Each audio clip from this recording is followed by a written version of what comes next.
and the team that I got was the Cleveland Browns. Now, doing this to the Browns is gonna be a little hard, but easy at the same time. The difficulty is gonna be on All Pro. I know some of y'all gonna get me for not being on All Madden, but the difficulty is gonna be on All Pro.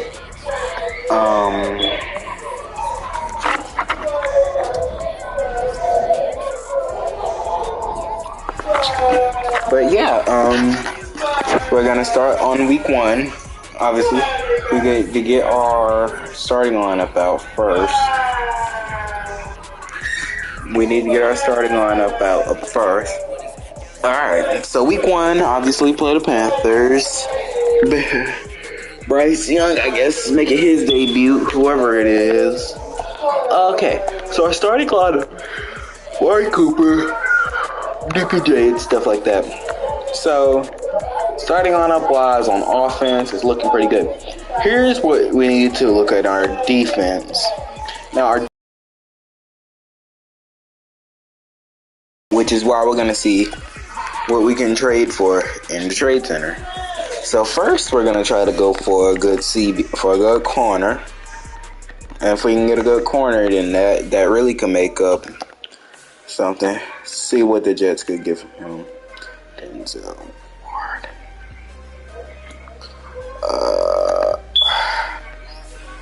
Who's our best? I think they want our best DB for him, so we're going to calm down on that first.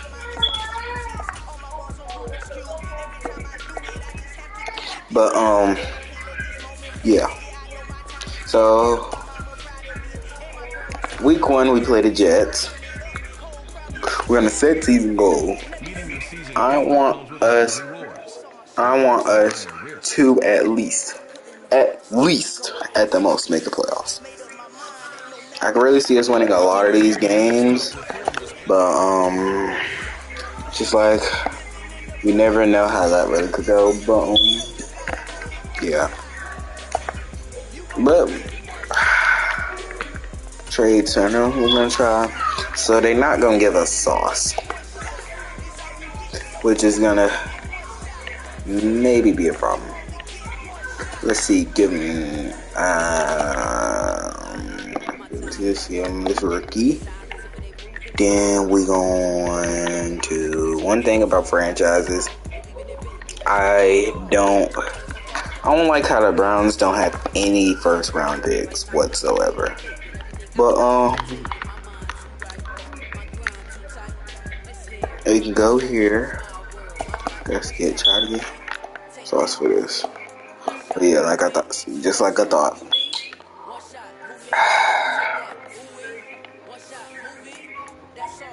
Okay, so we're gonna come back to DB in a little bit, but we're gonna try to get some receivers.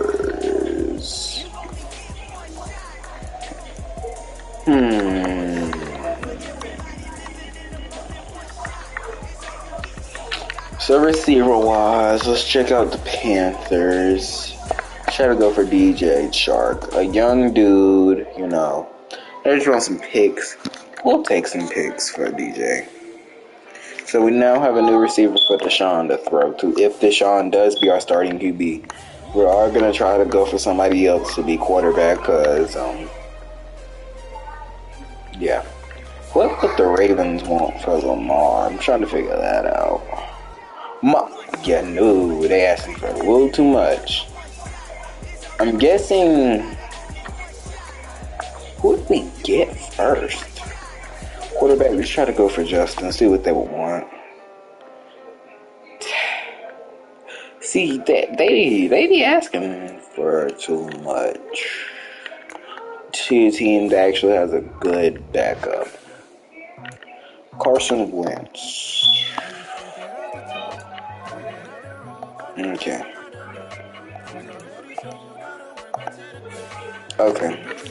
Okay, so I guess we'll see if Carson doesn't do. We have to cut 2 people for over roster. We probably need as many quarterbacks as possible. I don't want to cut Kellen Moore, but I don't want to cut DPJ either. Okay. Guess we're gonna have to cut him. Okay, guess let's staff.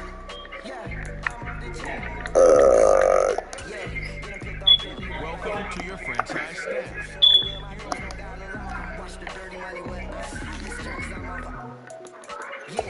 Manage staff, team schemes.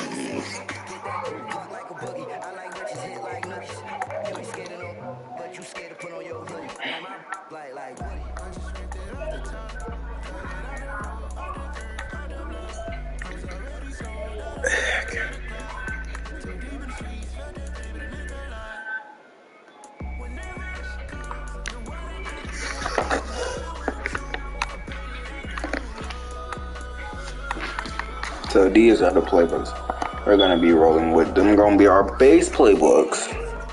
Okay, so I guess we're ready for week 1. Select our uniform. Let's get it.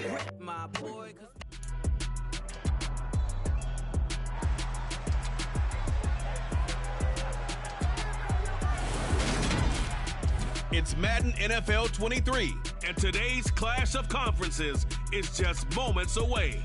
It's the Browns and the Panthers on EA Sports.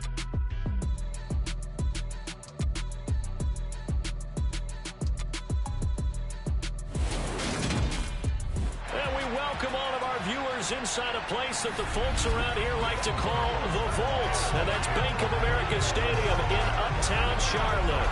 Today, it's the opener of a new NFL season between the Cleveland Browns and the Carolina Panthers.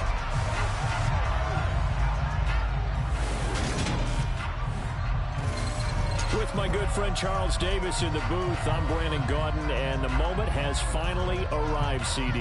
It's time to begin a new NFL season. Partner, there's no hiding my excitement as I got ready this morning. I could not wait to get here for this game. Imagine what it's like out there on the field for those players, though. OTAs, training camp, preseason has all led to this moment when they officially kick this one off to get the season underway.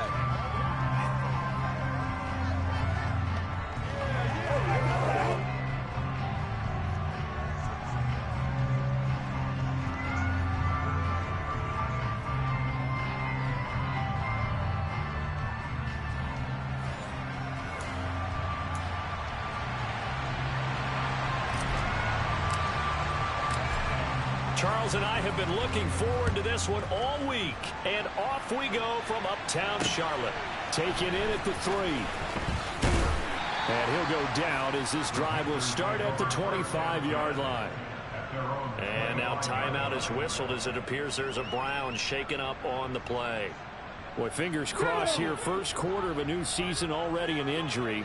Well, they attend to him. We'll step aside. Young wasting no time, right to the air. He'll find Thielen working the middle. He'll be dropped after a gain of about 6 across the 30 to the 31. Well, there you go, Charles, the first completed pass of his young career. And we expect it not to be his last. Very good to get the first one out of the way, though, as he begins his career. Now Young. He'll find his man, Terrace Marshall, complete. And they get him down, but not before he takes it across the 40-yard line. Give the Panther first down. A nice completion there for the first down. And Charles, you think about the quarterbacks of recent vintage that have been thrust into action week 1. It's no guarantee of future success, but we sure have seen some good ones. We certainly have, partner. How about Joe Burrow with the Bengals in 2020? He was excellent. Kyler Murray with the Cardinals. Best part about his game, has his team run to the brink of the playoffs. And Deshaun Watson has won division titles after having started from day 1. Back-to-back receptions for him, and it's another first down.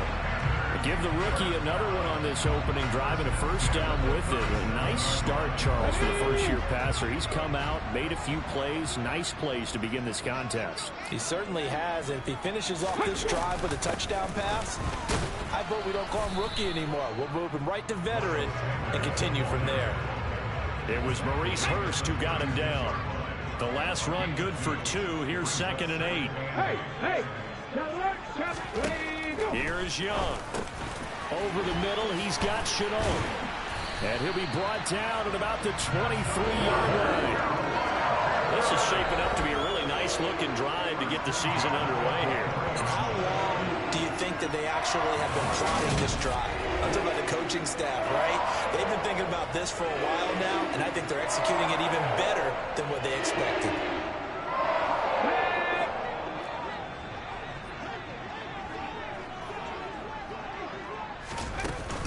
On 1st and 10, it's Sanders. And he is brought down at the 22 after a gain of 2, and it brings up 2nd down.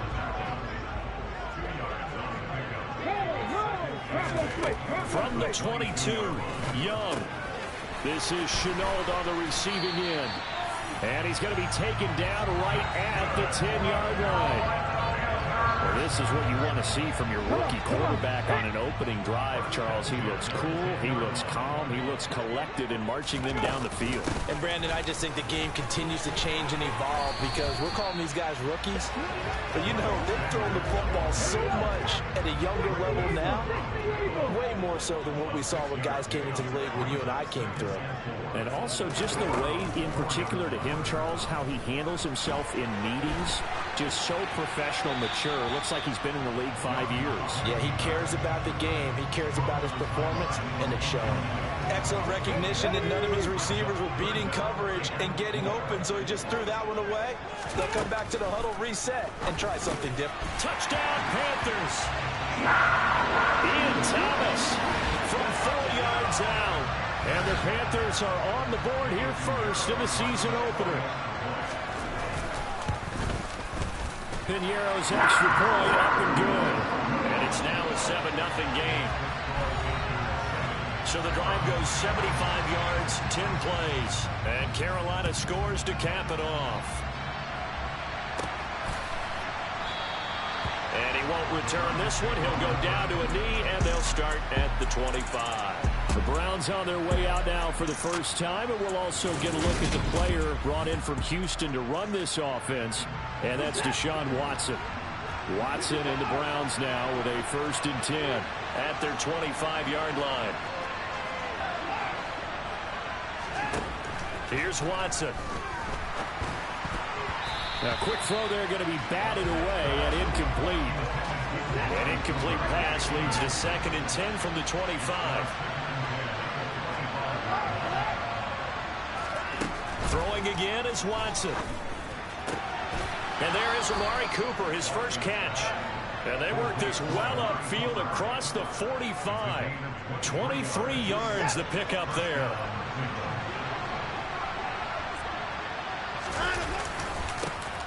A first carry now for Nick Chubb. On a determined run there as he's going to take this all the way down near the 40. Another good gain. That's now 35 yards combined on those last 2 plays. On 1st and 10, Watson. He's got his receiver, Cooper. And all the way inside the 15 before they drop it. A very solid gain of 27. And this has been a nice answer to the touchdown drive against them a few minutes ago because they've come out and reestablished the tempo. A nice throw there, and they're putting together a very strong drive as a response. Showed off the toughness, but still corralled shy of the 5 at the 6. After 1, 7-0 on EA Sports.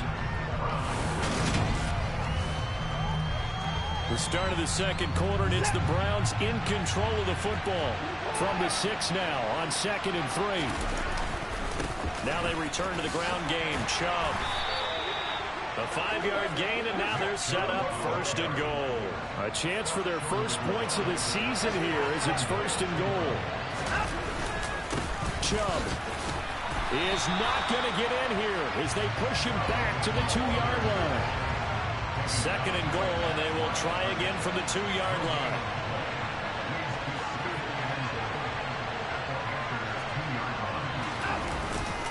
They'll give it to Chubb, and he is into the end zone. Touchdown, Cleveland.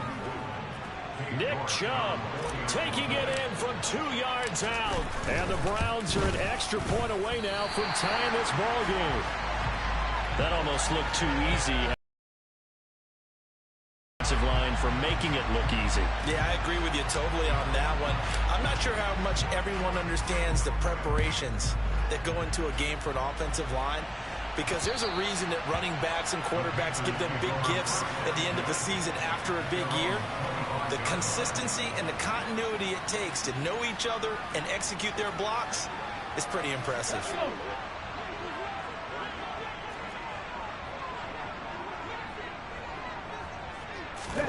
Young looks to throw on first down. That one into the hands of Thielen, complete. And they get him down, but not before he takes it across the 40-yard line. An excellent way to start the drive there, 18 yards. Well, whenever you call and run the hitch route, a lot of times that ball's got to be in the air before the receiver even turns around. That's the result of throwing it so many times in practice is really a timing route. Make sure that ball's out of your hands, and oftentimes the receiver turns around, and there's the ball. Nice completion there.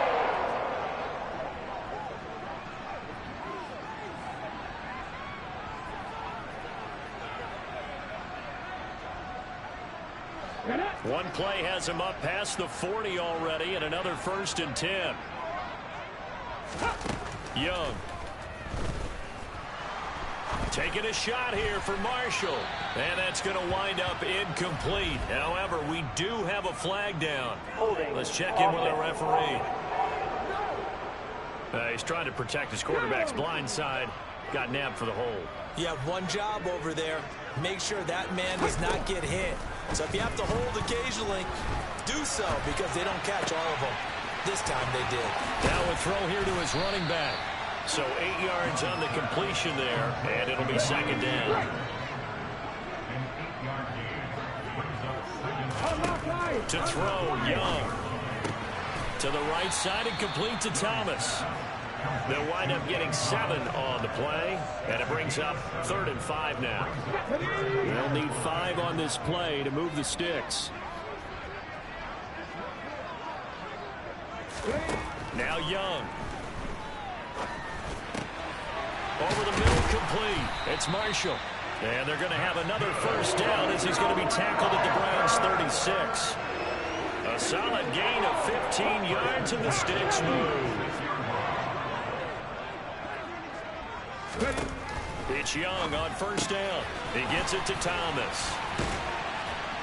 And they're going to move it down inside the 25. So many times in my career, I've heard coaches talking about completions are one thing. As long as we're there at the catch and we get guys on the ground, we can live with that. If you're going to give up 10, 12, 15 yards after the catch, then your defense is going to be in a lot of trouble. They don't need to run another play here before the 2-minute warning. Let's see if they do it anyway. They'll run with Sanders up the middle. It was Jacob Phillips who was able to bring him down.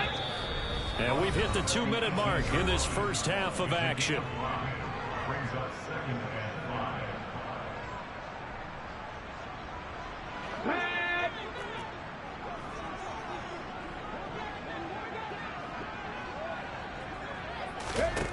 Second and 5 now. Young. And that's complete to Sanders. And he will reach the 5-yard line before going out of bounds. A nice pickup of 14, and it moves the stick, sets up a 1st and goal.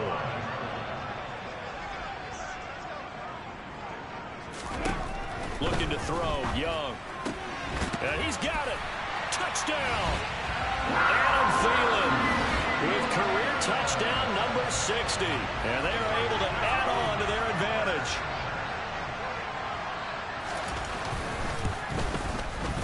Piñeiro's extra point up and good. And the lead is up to 8. So that drive takes him down the field in 8 plays. And it ends with a touchdown pass to Adam Thielen. The kickoff team on the field now as they will send this one away. Takes it at the 7. And able to take it past the 25 and up to the 28-yard line. We'll remind you that coming up tonight, the first Sunday nighter of the new season. And how about this for a matchup? The Buccaneers and the Cowboys from Dallas, 8:20 Eastern. Then tomorrow, Monday night, just one game here in Week 1 this year. And it'll pit the Broncos and Seahawks as Russell Wilson makes his Bronco debut. And, of course, where is it? Seattle. Coincidence? We'll let you decide. Got an open man. That's David Njoku, the tight end. First down now, but that clock rolling.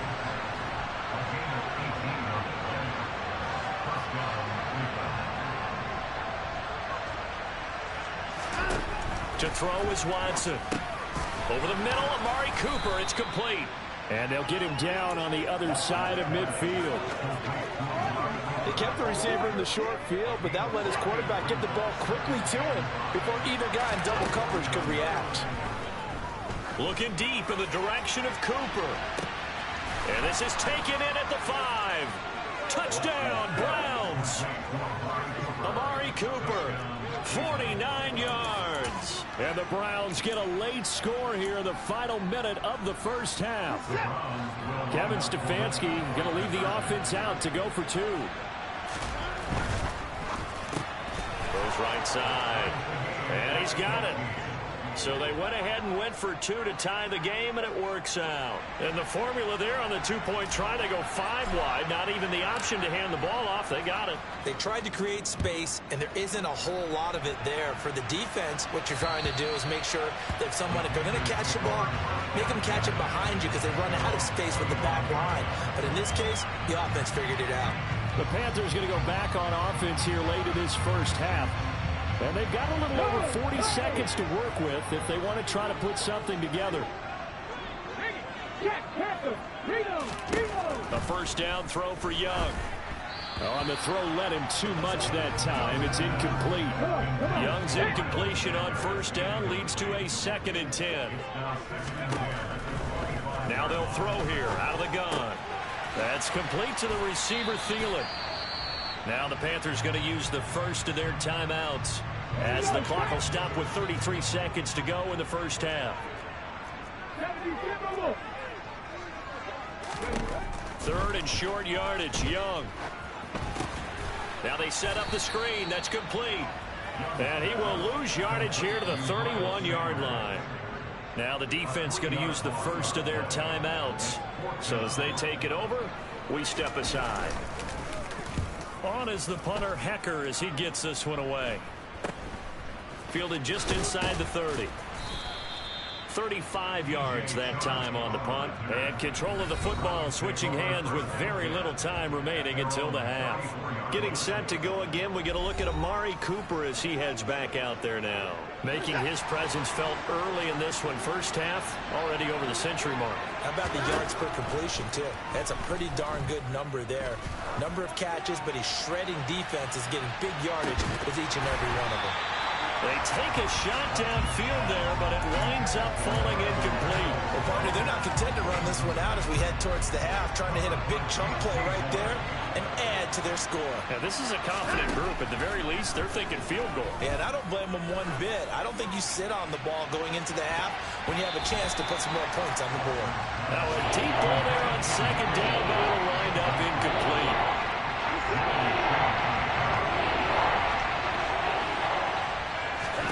The final shot before the break, Watson. And he'll let this one go deep for Chark. Oh, that's into double coverage and intercepted. Picked off by J.C. Horn. And he will be brought down on what will be the final play of this first half. So we've reached halftime here on opening weekend. As we'll send you down the coast now to Orlando, that's where we find Jonathan Coachman, ready with our EA Sports Halftime Report. Coach. All right, Brandon, thanks very much. And welcome back to football, everybody. We've got a full slate of 16 games here to start the new season. So let's take our first trip around the NFL. We begin with a great one here on opening weekend. Cincinnati beginning their AFC title defense as they host division rival Pittsburgh. And it's the Bengals who are out in front as those two head towards the break. A couple of touchdown passes there for Joe Burrow. From there, we head up to the Motor City to check in on the Lions at home at Ford Field. and they currently trail the visiting Philadelphia Eagles. Jalen Hurts has thrown a touchdown pass. Finally, we finish at MetLife Stadium to see what's going on with the Jets. And they trail the visiting Ravens in that one at halftime. 2 touchdown passes there for Lamar Jackson. On to a look at the next-gen stats for the Browns in that first half. And they were able to have some success throwing the football against the secondary. Look for that to continue as they try to break this deadlock. Meanwhile, for the Panthers, they were even better throwing the football. Lots of open receivers to choose from, and you can bet that'll continue to be a focus in the second half.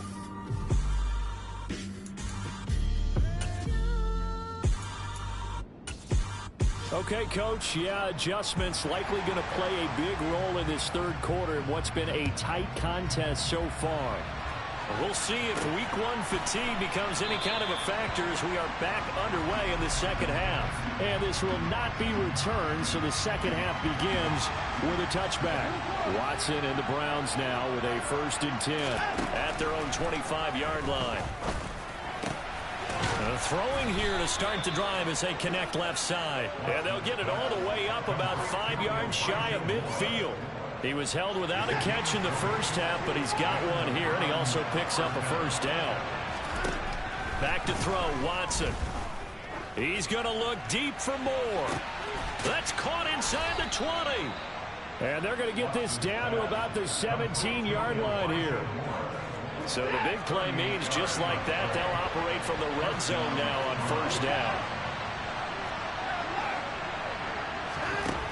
Out of the gun, Watson.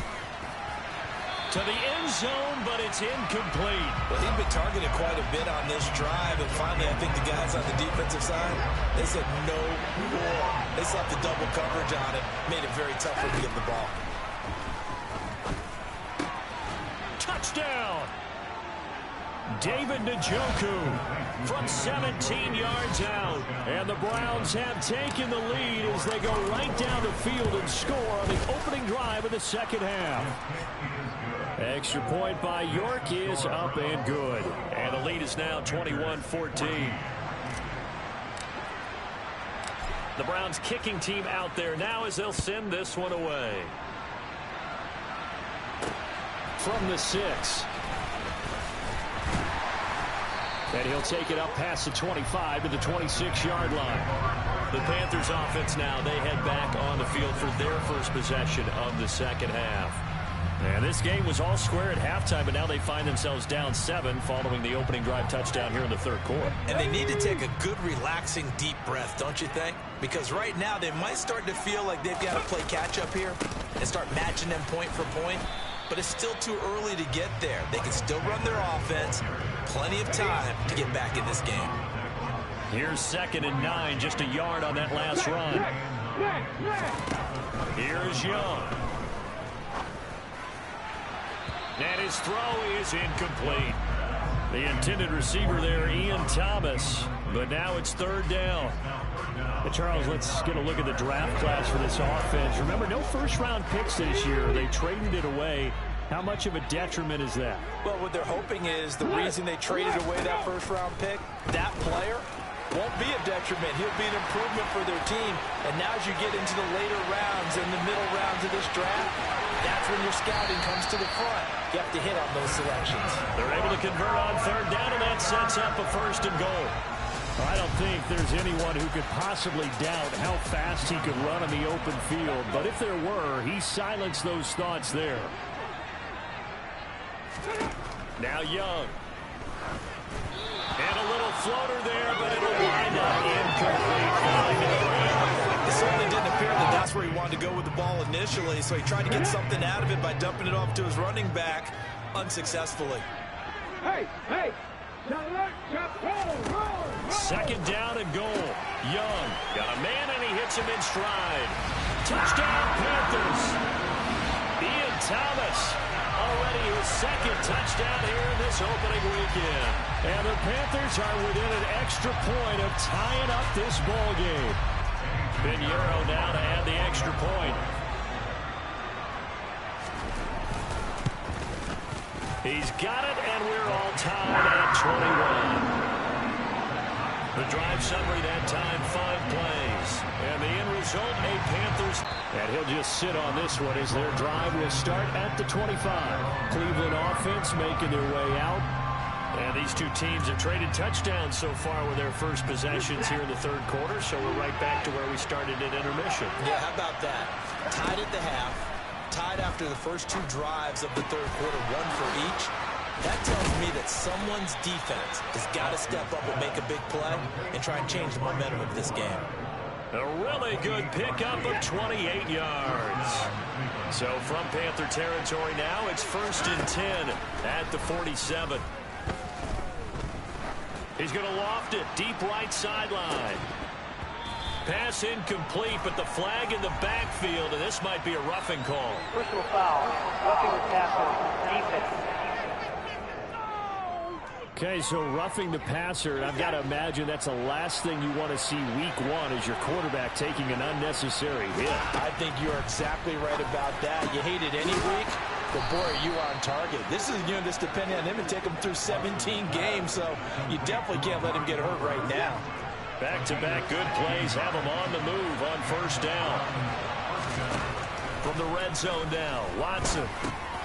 He's going to drop this one down for Chubb. And here he'll get it down to the 7. And that's good for a pickup of 10 yards. And they'll be left with a 2nd and about a foot.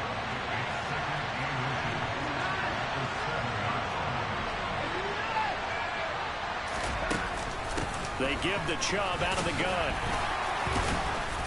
And the stop will come inside the 5 at the 4.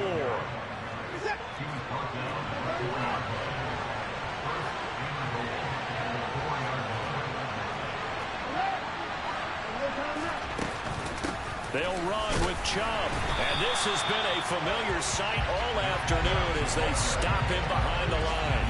That's going to go as a loss of 1 on 1st down. Back at the 5-yard line now, 2nd and goal. Here's Watson. Out to his left. And they're going to get to him. A sack. Sack back at the 9-yard line. Finally hauled down for the first time this game. Multiple defenders in there to drop him. He's certainly one of those quarterbacks that can burn you with his mobility, but that time able to hem him in and get him to the ground. Perfect descriptor right there about how they kept him in the pocket. Excellent job of containment, and they were still able to continue to bring such strong pressure without letting him escape. But how about those guys in the secondary as well? Kept the coverage tight, plastered to the receivers, and left no real options for him to throw it downfield. They go for it on 4th and goal, but that winds up incomplete. They can't hook up here on the 4th down pass attempt, and the Panthers will get the football back. And you wonder, Charles, could that decision come back to haunt them later? And it really could, because in this situation, you kick the field goal in a tight game like this, that's a good play. Yeah. But maybe what he's saying to himself is, I'm just not a big proponent of the old idea that any possession that ends in a kick, I'm happy with. He wanted to be really aggressive. A little twist here in the third quarter. We are through 3 quarters here on NFL Kickoff Weekend. We'll return with more after this. You're watching the NFL on EA Sports. And we're back now in Charlotte. All even as we get ready to start the 4th. Just week 1, but already plenty of intrigue with the games going on, and this one no different as we come up on a 1st and 10. He's going to look deep down the field, and that will be incomplete. Would have been a big hitter if they had connected. Instead, it's 2nd down. Young's incompletion on 1st down leads to a 2nd and 10. Now back to throw. For Marshall, that's complete. 9 yards, and that leaves him just short, so it'll be 3rd and less than a yard. They'll try and run for it with Sanders. A loss of a yard, and it brings up 4th. An interesting and intriguing decision there defensively, because they kept extra DBs on the field despite seeing the multiple tight end look that came out for the offense. I thought they were going to switch out of it. I didn't know if they felt they didn't have time or what the case was. Well, in any event, the extra speed allowed for great penetration as they stuffed that one behind the line of scrimmage. And they will get to this one and down it at the 13-yard line. Heading out as the Cleveland offense now as they get set to take over here. Excellent job by their defense to force the punt and provide them with this opportunity, all tied in the fourth quarter. And able to get it here to about the 16-yard line. Throwing again on second down. Watson. And that falls to the ground, incomplete. A nice job of bottling him up defensively. And now it brings up third down. They head to the line facing a 3rd and 7 following the incompletion on second down. Throwing there, but this pass is going to wind up incomplete. The Browns send out their punter now, standing just outside his own goal line. This is fielded at the 27. A nice return there of 11 to help mitigate a good punt. And it will be the Panthers' ball, 1st and 10.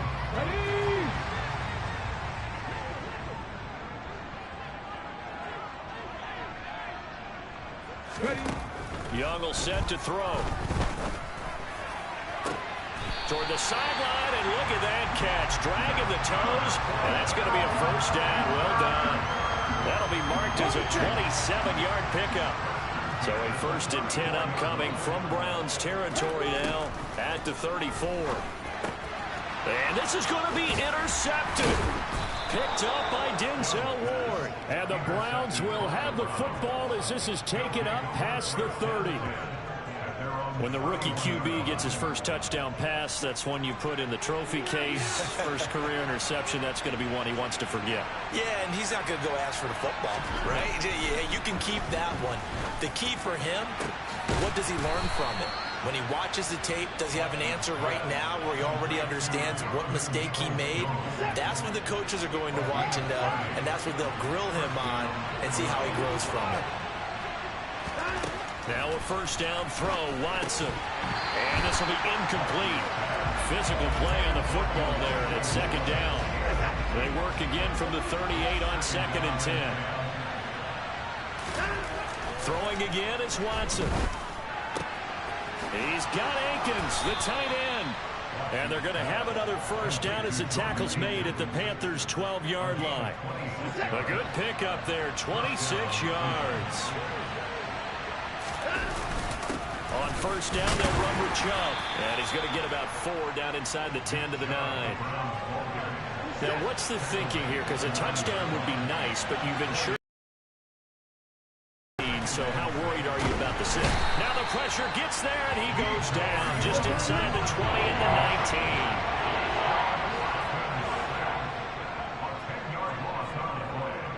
Getting down to the good stuff. All tied with 2 minutes remaining on EA Sports.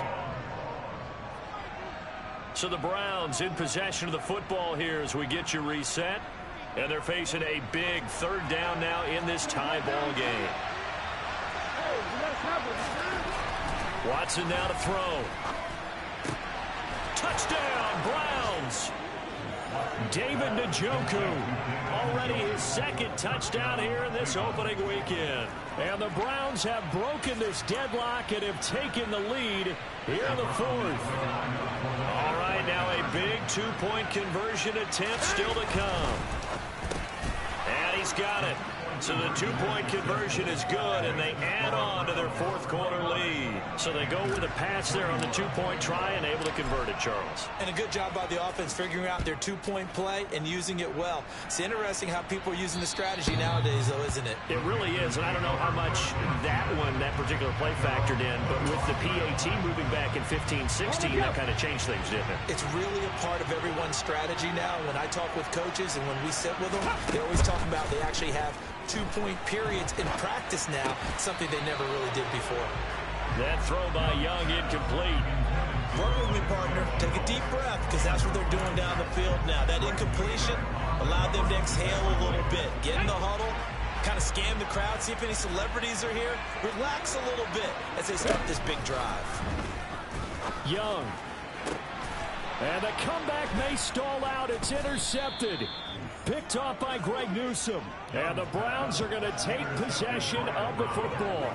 They brought the house that time on the young rookie. Maybe a little rattled through the pick. And you have to be prepared for a lot of pressure as a rookie quarterback because most defensive coordinators are going to test you that way.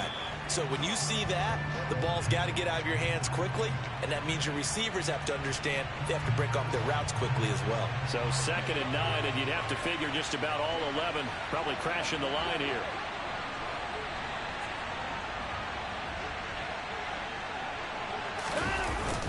And again, it's Chubb. He'll be stopped at the 35, but not before he picks up 7 yards.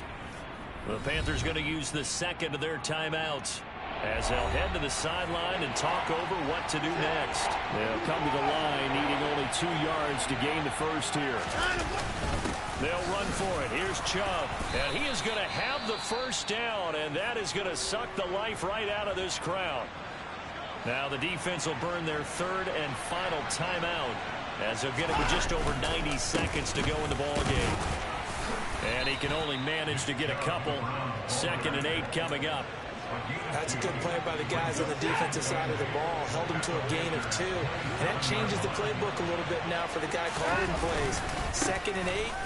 Now he's got to probably think about going to the air instead of maybe staying with the ground game. 51 yards rushing on 12 carries for him now. I have to chuckle to myself a little bit, Brandon, because right now I could be in that huddle with that offensive line. I know exactly what they're saying. If you call a pass play here, we're going to call a timeout. Run the football. We've got control of this thing. Get in behind us and let's go. Their time to shine.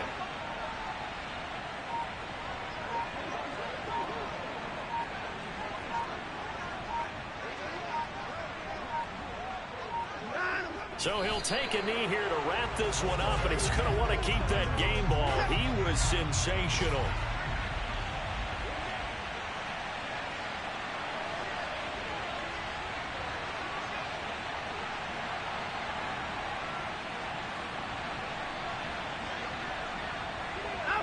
They go down to a knee, and the new campaign off to a good start. It's a win here in Week 1. Well, CD, always a little extra excitement for Week 1, and one of our early window games here in Week 1 on a Sunday comes to a close. Good to be back in the booth with you, my friend. And it's good to be back in the booth with you as well. And we know that not everyone's going to start the season 1-0, right? Half the league is going to have a loss on their record. But everyone's got to build off of that opener. And how many coaches tell us every single year, you make your most progress between Week 1 and Week 2. We'll see how both of these teams progress the rest of this season. So for the Browns, hey, you get a win, you get it on the road. You can't ask for much more than that to start the year. And they will head home next week to take on the New York Jets.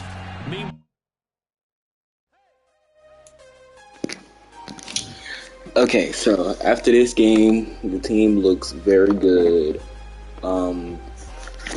Obviously, there's some things that we need to take into consideration. Offense looked amazing up there.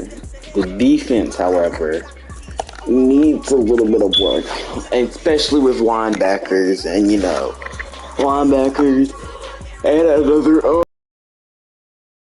corner, because the Panthers were really milking us with the short routes. And that's the reason why they scored as many points as they did, because they kept milking the short routes. So, okay, I'll give you my right guard. Now the offensive line. That's the thing. That's something I wanna low-key touch on. The offensive line was amazing, honestly. But I'm gonna go to the Bills. We're gonna try to get Tyler Rapp from them. Get some off their. Ooh, I have to. Probably just getting some draft picks for him. But, yeah. We are going to try to get a linebacker. Because, though the Panthers were really milking us in them short routes. Alright. Okay, that's all we're going to get him. There we go. Randy Gregory. Okay. So I get ready for. Gotta cut in play. Okay. No. That's 36 minutes old. Okay, week 2. We go up to the Jets. Defense-wise, hopefully, we're 3rd place in the division. Everybody except the Steelers won. We play the Steelers, so... Okay, we play... Aaron Rodgers is their starting QB, so... Let's... Without further ado... I think we're going to use the rush uniforms again.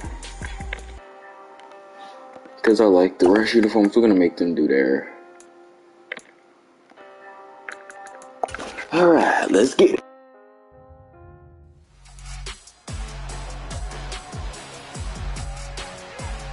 It's Madden NFL 23 on EA Sports. And our focus is on Amari Cooper. It was a nice line for him a week ago, reaching the century mark and scoring a touchdown. It's the Browns and the Jets, and it comes your way next.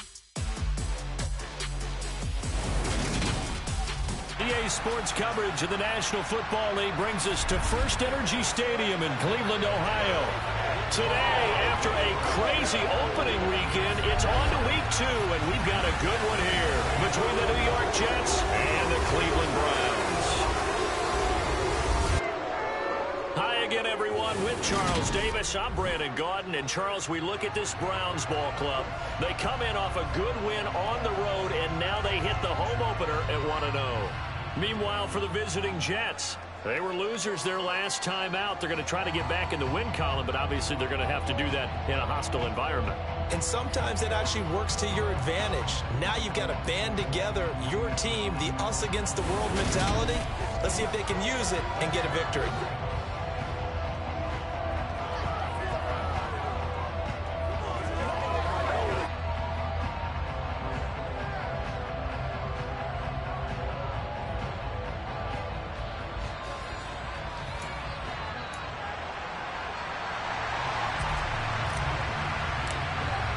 The final weekend of the summer. Hope you're enjoying it wherever you are as we are off and running on EA Sports. Takes it at the 7.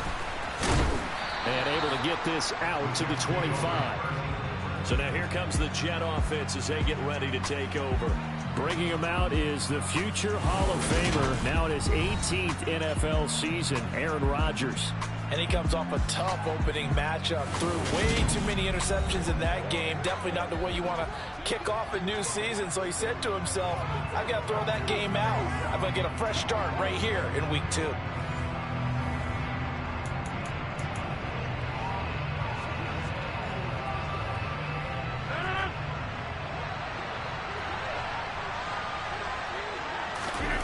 On play action, now Rodgers. Caught right side, Davis. And not much to speak of. Call it a 1-yard gain up to the 26. The last play got just a yard. Here's 2nd and 9 from the 26. Here's Rodgers. He completes that to Garrett Wilson. And they get him down, but not before he takes it across the 40-yard line. Give him 15 yards on that one, and the Jets move the chains.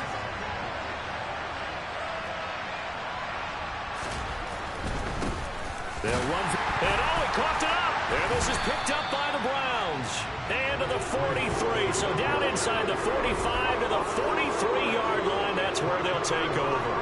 And without a doubt, not the way they pictured that opening drive unfolding. No, they were making progress. They weren't exactly in high gear, but they were making a few yards along the way. And now that they've coughed it up, you got to go back to the sidelines and regroup a little bit.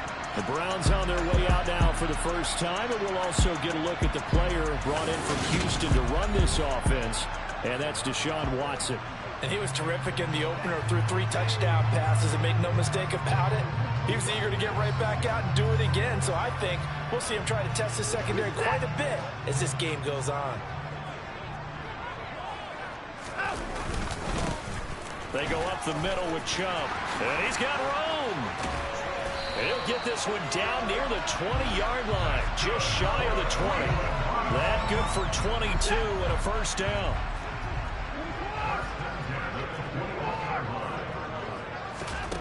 Here's Watson.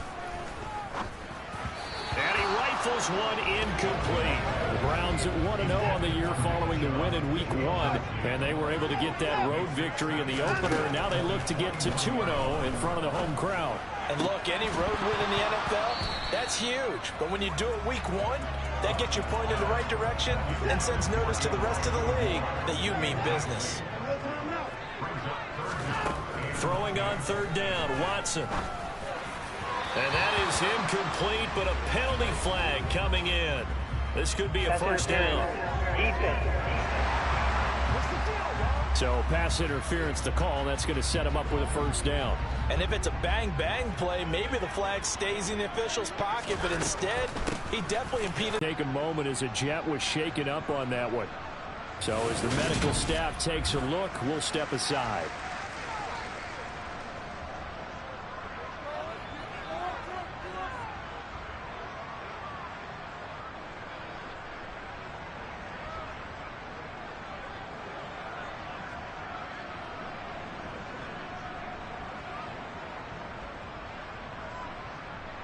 So the ball position now at the 3. Here's second and goal.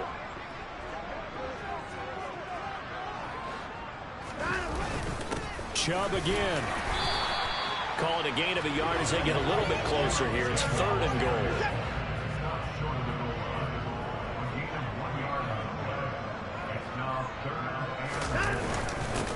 They run it again with Chubb. And he's in. Touchdown, Browns. Nick Chubb, his second rushing touchdown on the year. And the Browns take the early turnover and convert it into an opening touchdown. First quarter, maybe too early to talk about statement drives, Charles, but that sure seemed like a statement drive right there. Well, if we're going to talk about statement drives, I think what they're saying is we're going to establish the run. They gave it to him early and often on this drive, and he wound up taking it into the end zone.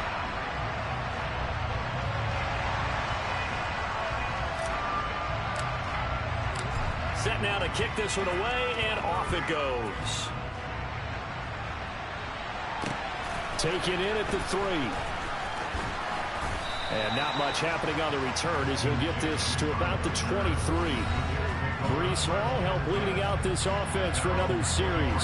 He's got to clear his mind a little bit right now. One carry, and that carry was a lost fumble. Clear his mind, clear his hands, and just let this one go. Sometimes it happens. You drop the ball, get a full game ahead of him, hand it to him again, see if they can start to produce. And he's going to take this ahead for right around 3 yards, but no more than that. Second down. But taking a look at Hall's numbers from a week ago, 21 carries, 80 yards, and a touchdown. And I'm eager to see how they deploy him in this game. Last week, a heavy workload. Do they decide to bring that down a little bit and try and keep him fresh? Or do they say, guess what? He's locked in.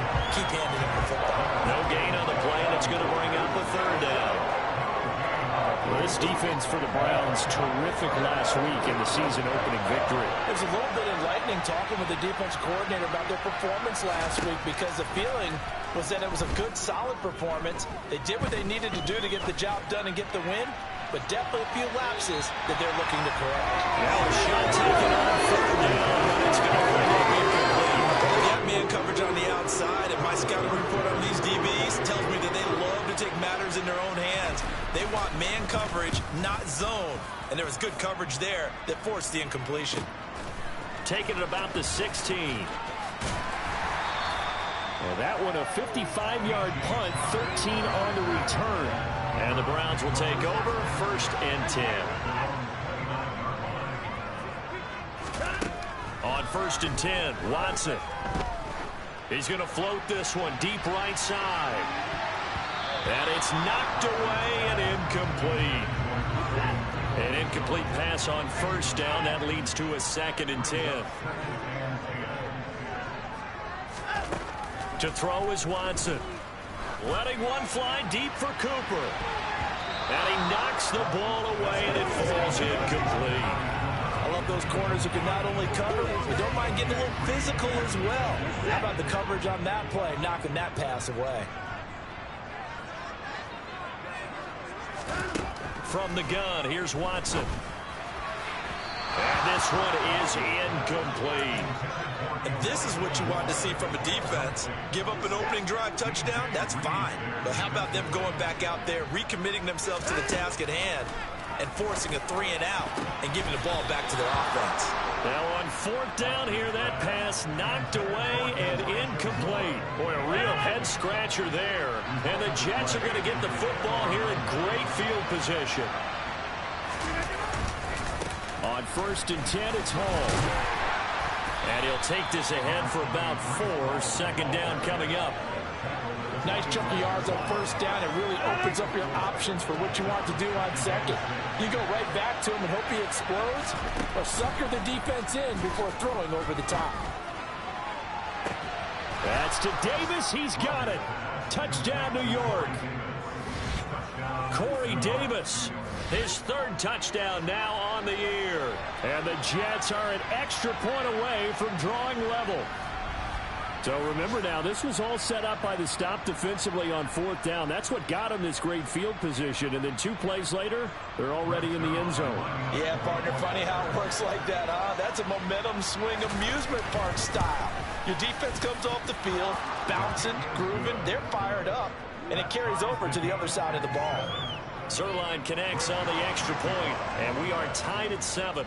So all even at 7 now as they kick it away. From deep in the end zone, he's going to bring this out. And only able to get this to the 19, so probably should have opted for the touchback. With the football going back over now to the Cleveland Browns. As this offense gets ready here for this drive, Charles, you still wonder about that prior drive. Went for it on 4th down in their own territory, didn't get it, and then that led to a touchdown on the other side. And I don't mind the aggressiveness. In fact, I'm usually a huge fan of it, but I just want teams to always weigh risk and reward. To me, too early in this game because reward just wasn't big enough to go for it there in case they failed. Now the pressure. Trying to fit it into Moore, but it's intercepted. Now he's hit on the return. It's a loose football. And what a return as he brings this one all the way back to the 25-yard line.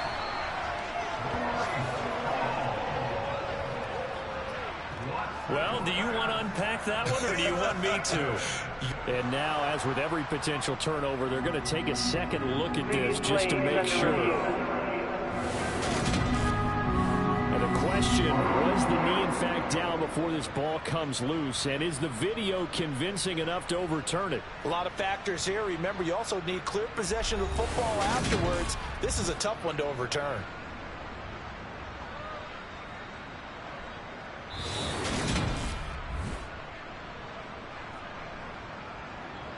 So that one overturned. They say the knee was down, and that will not be ruled a fumble.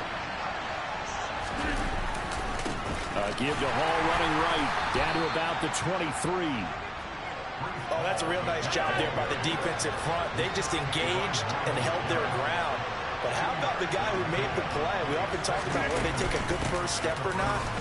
Many times you just don't take any step. Just get your feet moving, get your body going. And then once he made the read, he was able to make the play. They haven't made much of this great starting field position they had. Here's 3rd and 6. These two teams all tied after 1. The Jets with the football here to start the 2nd quarter, as they've got it with a 3rd down coming up. Shotgun now for Rodgers. And they're going to be set up now with the ball at the 13-yard line. From the 13 now, they work on 1st and 10. Hall on a give up the middle. And he's going to take it in for a Jets touchdown. Breece Hall, a 13-yard touchdown run. And the Jets have taken the lead. Zerline good with a PAT. And that makes the score 14-7. A drive there of just 4 plays. And it was finished off by the rookie Breece Hall. And this will not be returned. It's a touchback, and they'll begin at the 25. Week 2 underway around the NFL. And a reminder that later tonight it'll be Chicago and Green Bay in the Packers home opener. The 101st season of that great rivalry. They had the 100th anniversary last year. And then tomorrow night a treat, a Monday night doubleheader. Tennessee and Buffalo, 7:15 Eastern. And then Minnesota and Philly kicking off a little over an hour later. 2nd and 6, just inside the 30. Watson.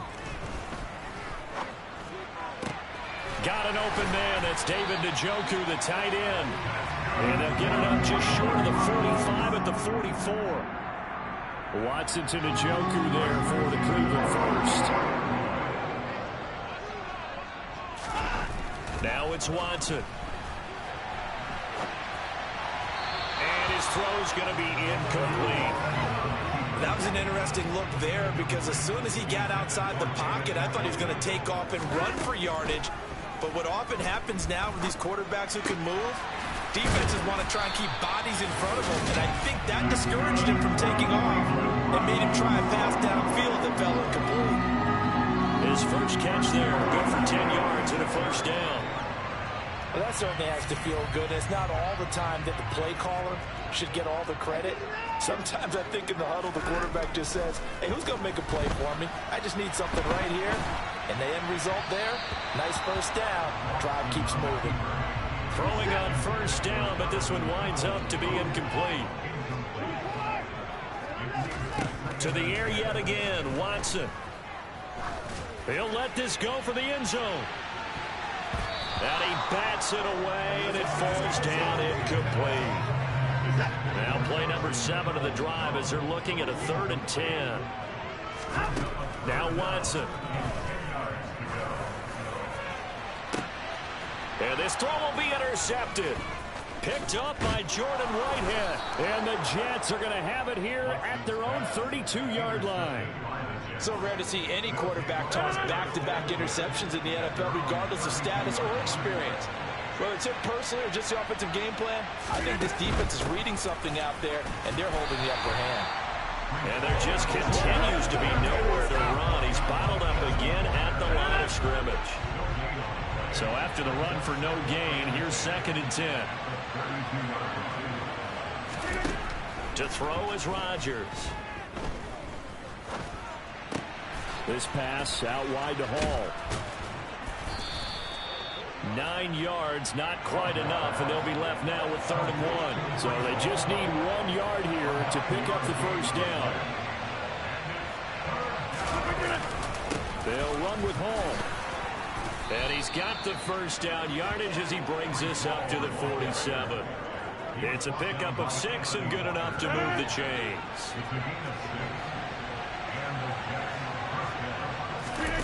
Rodgers now on first down. Open man here is Conklin. And they'll get him down on the other side of midfield. Completion was given up, but that's why you play zone defense, so that you can have people around the ball when it's caught, and you don't give up much run after the catch. We've hit the 2-minute mark in the second quarter, 14-7. A reminder, coming up at halftime, we'll head to Orlando. Standing by there, Jonathan Coachman. He'll have stats and scores from around the NFL in his 2nd week of the regular season.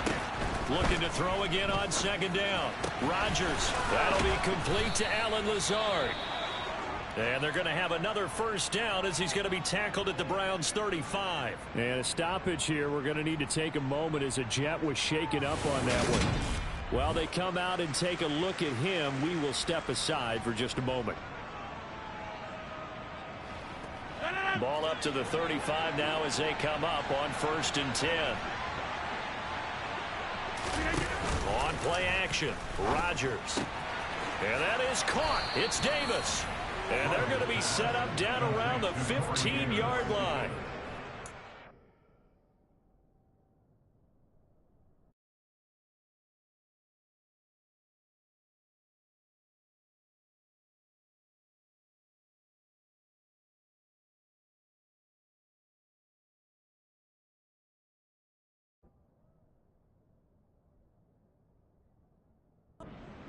yardage. Another nice gain there. This one goes for 20.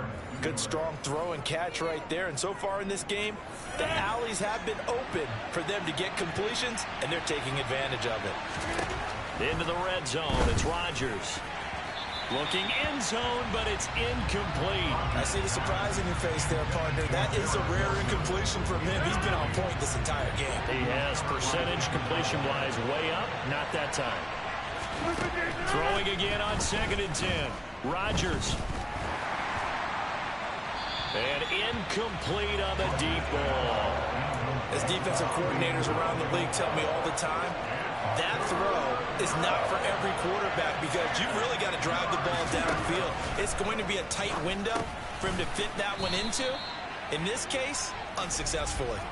And he's going to be taken down, but there's a penalty flag in the backfield. Is this a hold, or did they rough the quarterback? So instead of forcing the field goal, it'll be 1st and goal. Yeah, the force was trying to make something happen that just didn't need to, right? I mean, plays happen, let it go. It's over. Instead, it creates a penalty. He's got Wilson, and that's a Jets touchdown. A great effort there with his first career NFL touchdown. And the Jets go up by 2 touchdowns. So after the disappointment in the opening week loss, Charles, this looks like really a completely different football team. They sure do, and I think they realize we can't start 0-2, and they're determined to not let it happen by the looks of things here in early going. Zerline connects on the extra point, and it's now 21-7. That time, a 9-play drive. And Garrett Wilson capped things off with a touchdown grab. Now after the touchdown, it's Zerline. He'll kick it away. The Browns offense trotting back onto the field. Charles, we'll see what they can do here. Not a ton of time left, but enough certainly to get points out of this drive, and they need them right now because they're trailing. Yeah, and this is exactly why you practice a 2-minute drill all through camp and at least one practice each week before a game. A minute left, more than enough time to string a few completions together, reach the end zone, and then make that walk back to the locker room just a little more animated. On 1st down, Watson. And now look at this. Big gain, but a fumble. And it's scooped up by the Jets. And the return stops just a few yards shy of midfield. They'll spot the ball at the 47-yard line. Jets offense coming up now to start their next drive. And with great starting field position and a couple of timeouts at their disposal, they'll certainly have the green light here. Quick throw, knocked away, and incomplete. Quarterbacks work all the time on manipulating the defense with their eyes and their head movement. In this case, he just stared the receiver down. That allowed for excellent coverage, able to knock that one away. They try to throw on 2nd down, but this one is incomplete. Well, they approach this drive with a lot of confidence after the last one ended up as a touchdown. But incompletions on their first 2 throws has them huddling up and trying to figure out a big play here on 3rd down to get their momentum going again. Now yet another incompletion here as they fail to connect on 3rd. That might be the 3rd down stop that they needed because they've had a lot of trouble slowing down this offense in the first half. This might be their opportunity to get off the field. And here's Morstead now as he sends this one away. And this one will not be returnable as it sails out of bounds. The Browns now going to take over late in this first half. Well, not much time remains here in this first half. We'll see if they can get something out of this drive, at least a field goal. They could certainly use it. Down by 2 scores. Now a 1st down throw, Watson. And that one drops down, incomplete. Good coverage there, forced the ball free, and it's 2nd down. Once again, they'll come up on the 26-yard line, 2nd and 10. Watson now to throw. That pass complete to Moore. And he'll have it past midfield almost to the 40 before being taken down. Pass interference. Defense. So flag for the contact, pass interference. And I know that you're going to look at me and roll your eyes, and rightfully so, because you know what I'm going to say. Doesn't the defender have a right to the football as well? No, I don't like defenders. That's because you spend too much time with me. Okay, I'll side with you on this one. Here's the correct call. Now here's a pass on first down that's knocked away and incomplete.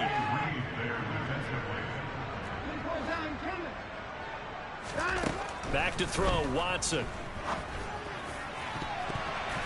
That's going to be knocked away and incomplete. They had the incomplete pass on second down. Now they need a big play here, 3rd and 10. Again, it's Watson. And there is Amari Cooper, his first catch. And he's brought down inside the 20 at the 18-yard line. Now the Browns signal for the second of their timeouts, as they'll stop it with 13 seconds to play in half number 1. And it's caught. And he's brought down. Now here's a timeout as they're going to get it with 8 seconds remaining here in the first half.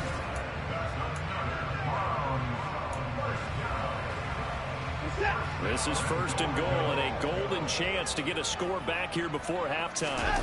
Here's Watson on the sneak, and he'll get in. He's over for the touchdown. Deshaun Watson in the final seconds of the first half. And the Browns are able to cut into this lead in the final seconds of the first half. Extra point by York is up and good. And they're back within a touchdown at 21-14.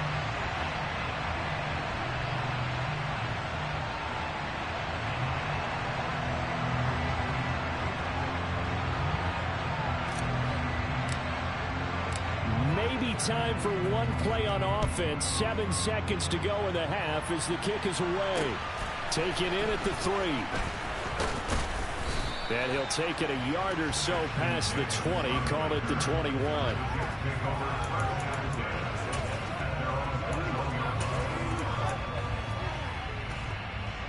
So time perhaps for one final kneel down before they take this lead to the locker room. All that remains is to snap this once, and that'll do it for the first half of play. So we've reached halftime with the visiting Jets on top. As we'll head down to Orlando, that's where we find our man Jonathan Coachman at our EA Sports Halftime Report. Coach. Okay, Brandon, we'll get back to you and Charles in a bit, but first it's time for a trip around the NFL following an eventful opening weekend. Let's see what's happening in Week 2. We start with a couple of franchises looking to make a move here in 2022. Miami heading north to take on Baltimore. And it's the Ravens who are out in front at halftime. Lamar Jackson with 3 touchdown passes. From there, we head to the Big Apple, more specifically to MetLife Stadium in Jersey to check on the Giants. And for the moment, they find themselves trailing the visiting Carolina Panthers. Laviska Shenault, a touchdown reception. Lastly, let's check on one final game for you. And they trail the visiting Patriots at halftime. Mac Jones with a couple of touchdown passes. On now to a look at the next-gen stats for the Jets in that first half. And even though they've got a halftime lead, they're likely devising ways as we speak to try and get a little more production from their passing game. Meanwhile, for the Browns, they, too, did throw the ball as well as they would have liked. And I think both teams would say there's room for improvement in the second half. Final adjustments being made in the locker room. We're just about set for the second half from Cleveland. And to bring it your way, we go back up to Brandon and Charles. Okay, Coach, thanks as always. This one's still anyone's game as we welcome you back for quarter number 3. The Browns going to see the football first, but they trail here as we resume play on EA Sports.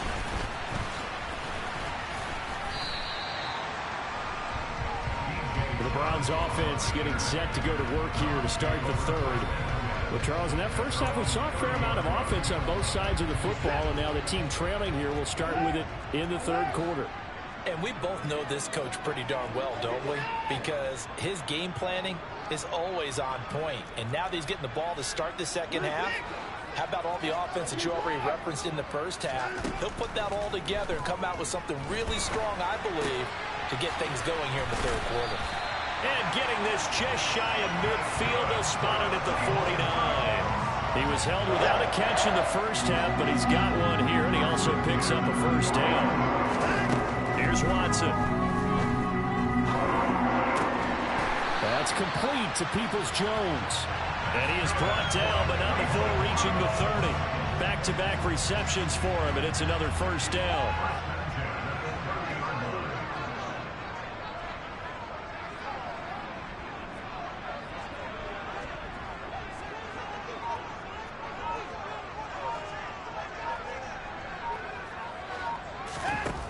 Here's Watson. And he's going to be taken down. Pressure gets there back at the 39-yard line. Carl Lawson with a little how do you do as he gets in there for the sack.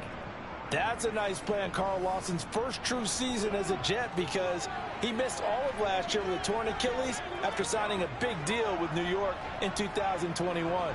He's trying to get back to the form he had in Cincinnati, where he had 20 sacks.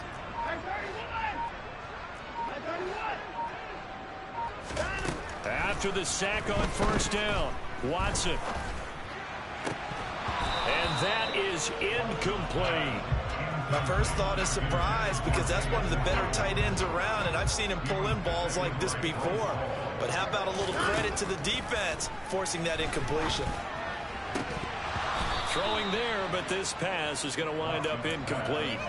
So another incompletion there. He's hitting on fewer than half his pass attempts in this one, and that is not a winning formula. Yeah, so let's make sure we give a little bit of credit to the defense here. They've given him a lot to think about, a lot of different looks, and he seems a little bit confused trying to complete passes. And he's going to pick up the Browns' first down as they manage to convert, and that'll keep the drive alive. From the red zone now, Watson. And the coverage terrific there as that's knocked down and incomplete. Well, he's smart enough to avoid the taunting rule, but I'll guarantee he quietly has told them, you might want to stop coming after me downfield, because I just broke up another pass and took away a big shot that you were trying to succeed with. They get 7 out of that, so they're left with a 3rd and 3. And Chubb will try the middle here. And he'll take it into the end zone for a Browns touchdown. Nick Chubb, his 2nd touchdown of the game, his 3rd on the year. And the Browns are an extra point away from evening this one up. Extra point by York is up and good. And we are tied at 21.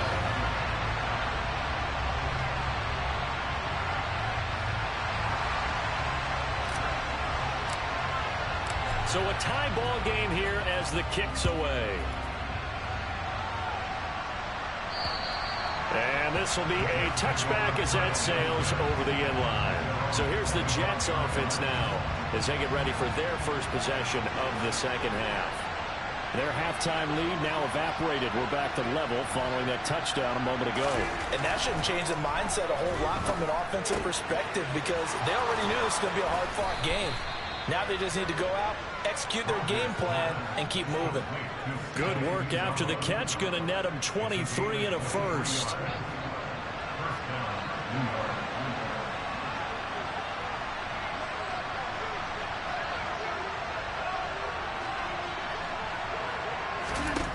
Throwing now is Rodgers.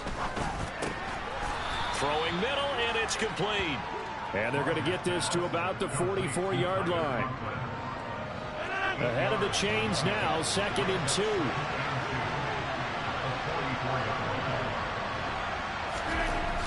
Here's Rodgers to throw. It's a short one here, complete to his tight end. 2 yards, good enough for a first. Many different ways to create space, but on that play, he did it with that big, wide body of his.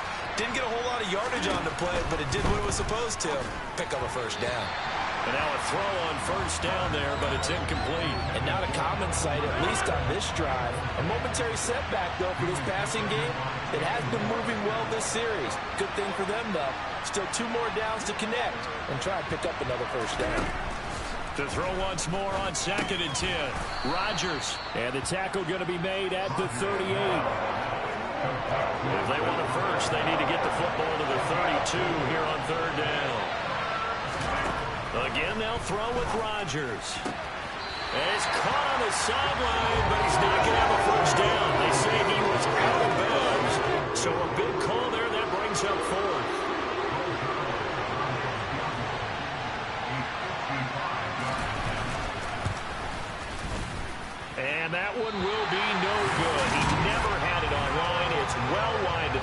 And we will remain tied here in this third quarter. Yeah, 55 yards is anything but a gimme. You've got to really concentrate on your leg swing and proper technique. This time, though, he's unable to convert. The Cleveland offense ready to go. A long drive last time out for this offense, Charles. If you remember, they started basically in the shadows of their own end zone, marched it down the field, and a lot of that was through the passing game. And, partner, as a former defensive back, I'm having almost a physical reaction watching what's happening right now. But let's give credit where it's due because And we're back now here in Cleveland. Now they're in some hot water now. After that sack, it's 2nd and 21. A shotgun snap for Watson. And this is going to be intercepted. Picked off by Bryce Hall. And the Jets are going to take possession of the football. They set themselves behind the chains, trying to get it all back in one play, and it backfired. Didn't it feel like a pitcher working his way into a 3-0 count, right? You're behind. What do your coaches always tell you? Get it back one pitch at a time. In this case, they tried to get it back right away, and it didn't work out. So that'll be no better than an incompletion, and that'll bring up 2nd down. As a defense, you're more balanced when you're in zone coverage because you're able to keep your eyes on the quarterback and see the play develop in front of you. You're able to keep the quick pass in front of them and stop it right at the line of scrimmage. Now he's going to swing this one out to his running back. And this play will be blown up. He'll lose yardage back at the 38. So that'll go as a 4-yard loss on the play. And it's going to be 3rd down and a ways to go here. 3rd and 14.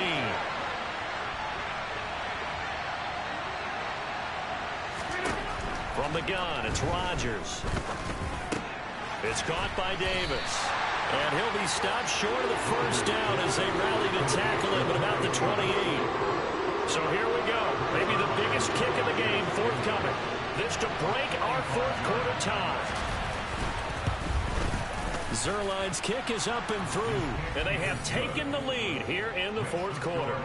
So the drive here ends with a field goal. It does give them the lead, but this one's still certainly a long ways from over. It definitely puts a lot of pressure on your defense to hold the lead, right? They're happy to have it and happy to be out there trying to do so.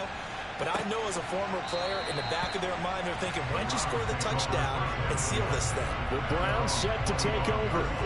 And they really need to forget about their last time out, the turnover that led to a field goal. So now they try to regroup, trailing in the final quarter. Obviously, they'd love a touchdown, but 3 would suffice. And they'll get it up just short of the 45 at the 44. Took just one play to move all the way to the 44 as they try again on 1st down.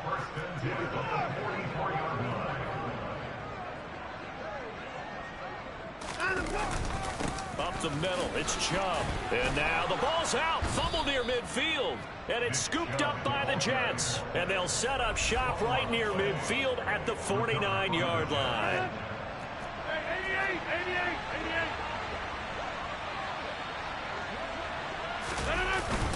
Straight ahead is Hall. And not a whole lot of room to operate there on the 1st down run. He gets maybe 3. Clock continuing to run. They'll probably wind this all the way before snapping it on 2nd down. Here's Rodgers. Firing quickly here, and that's complete. And he'll be brought down just shy of the 40. This is 3rd and 2. Maybe the biggest play in this football game. Now it's Rodgers. And this pass broken up. Excellent coverage there on 3rd down, as that was not an easy one to hold on to.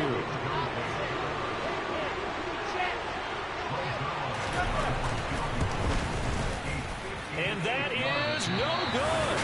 And that will keep this a 3-point game.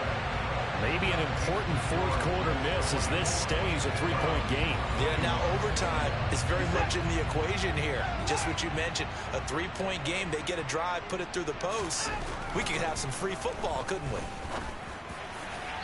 Throwing to start the drive, but that one incomplete. He took a shot there, but boy, was that ill-advised from my viewpoint.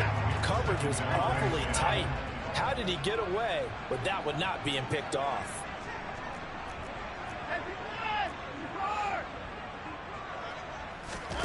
On 2nd and 10, Watson. He's going to drop this one down for Chubb. And the tackle going to be made at the 38. 3 points separating these two sides with 2 minutes left to go in the fourth. So the Browns in possession of the football here as we get you reset. So here's a 1st and 10 at the 38.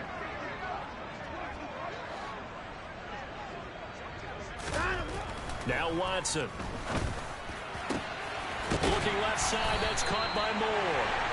And they're going to be set up down around the 15-yard line. 23 yards, the final tally. Well, they have had no answer for this connection all night long. They just have to think in a 2-minute situation, that's got to be a concentration lapse. You know they're going to go back to him with the game that he's been having. And effective running here. He'll take it down inside the 10. 52 yards rushing for him now with a couple of touchdown runs to boot. 2nd down, here's Chubb again. And he's able to get it down to the 2-yard line. Only way to get the lead here, of course, with a touchdown. And that's what they're gunning for on 1st and goal. And this one will wind up with him losing yardage. Back to the 4-yard line. From back at the 4, here's 2nd and goal.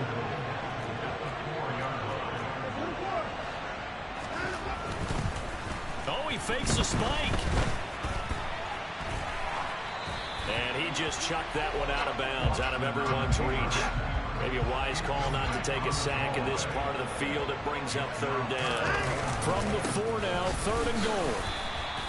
No gain on the play that time, so a big stop, and it's going to leave them with a 4th and goal. Now the Browns will use the first of their 3 timeouts as the clock stops with 23 seconds to go in the game.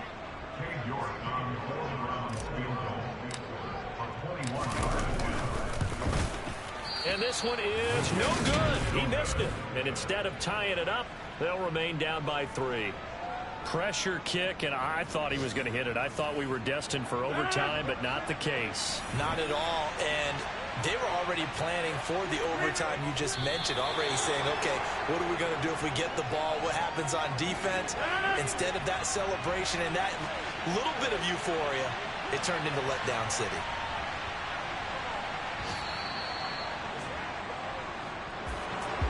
Well, CD, for the losing side, they had opportunities in this one, but big plays just didn't go their way, especially late, and they have to suffer the L here.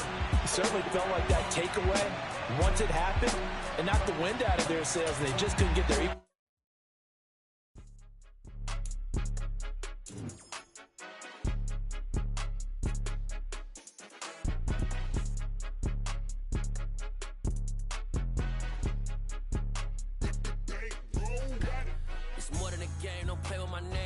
Your goals, I'm bringing my game. All of that talking just sound like a show. I'm just letting you know that I'm not entertained. Dang, that's just a loss I would like to get back. Okay, go back.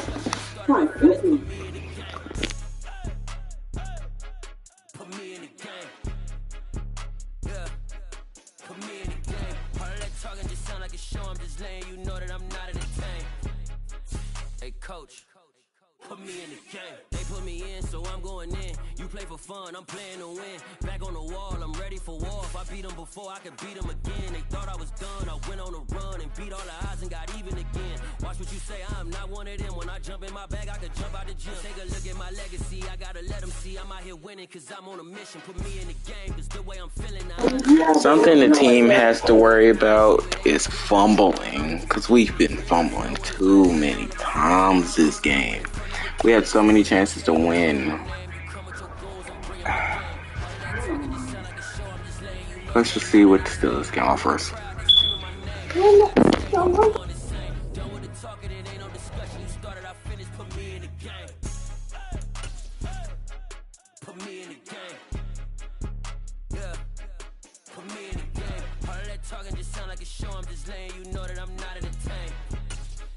Hey, coach. Put me in the game. This is the player card. Here are a player's motivations. How will you?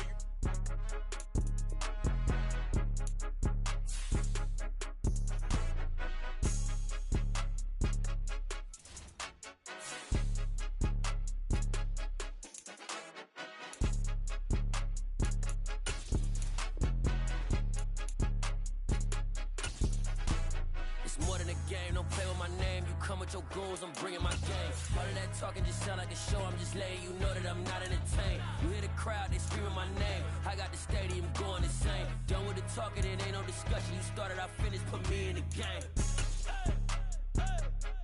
Put me in the game.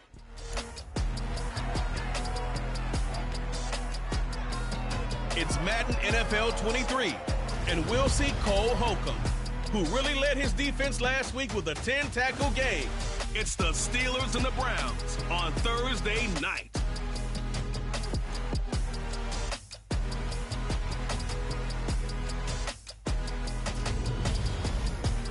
Just off the shores of Lake Erie, we are at First Energy Stadium in a city aptly named after its founder, Moses Cleveland, way back in 1796. Tonight, we kick off Week 3 with a great Thursday night matchup between the Pittsburgh Steelers and the Cleveland Browns. Hi again, everyone. With Charles Davis, I'm Brandon Gaudin. And Charles, we look at this Browns ball club. And losers their last time out, so they'll look to make amends here. And one of the best ways you can do that is to be at home, and they are. They're going to try and ride that home crowd and that wave of emotion to a victory in this one. Meanwhile, for the visiting Steelers, an early season tilt. And when it's an early season tilt, you should be ready to roll. Well, let's face it, the aches and pains haven't really set in yet. And both teams eyeing a really good start to get things going.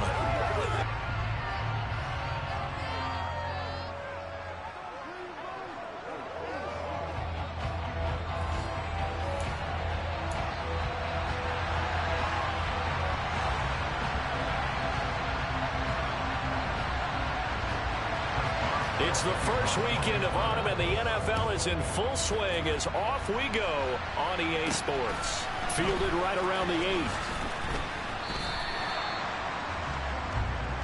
The Browns on their way out now for the first time, and we'll also get a look at the player brought in from Houston to run this offense, and that's Deshaun Watson. And the numbers were not pretty. I mean, they don't look right. When you throw 2 interceptions, no touchdown passes, there's no way to really make that work. But I thought there were a lot of positives in watching his game tape. I think he's close to putting out a good performance. Let's see if he can flip those numbers around in this game. And, of course, rally his team to a win.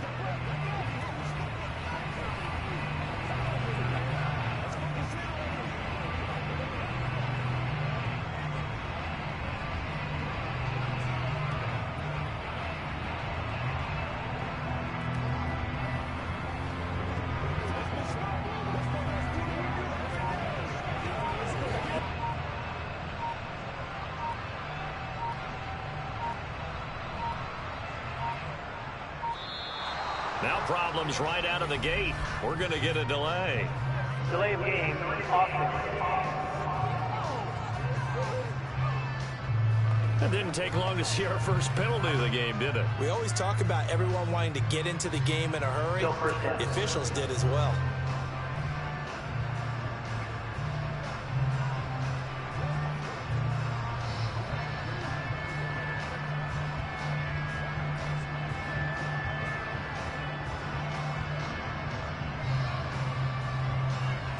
So a little bit of a stiffer challenge now. 1st and 15 following the delay of game.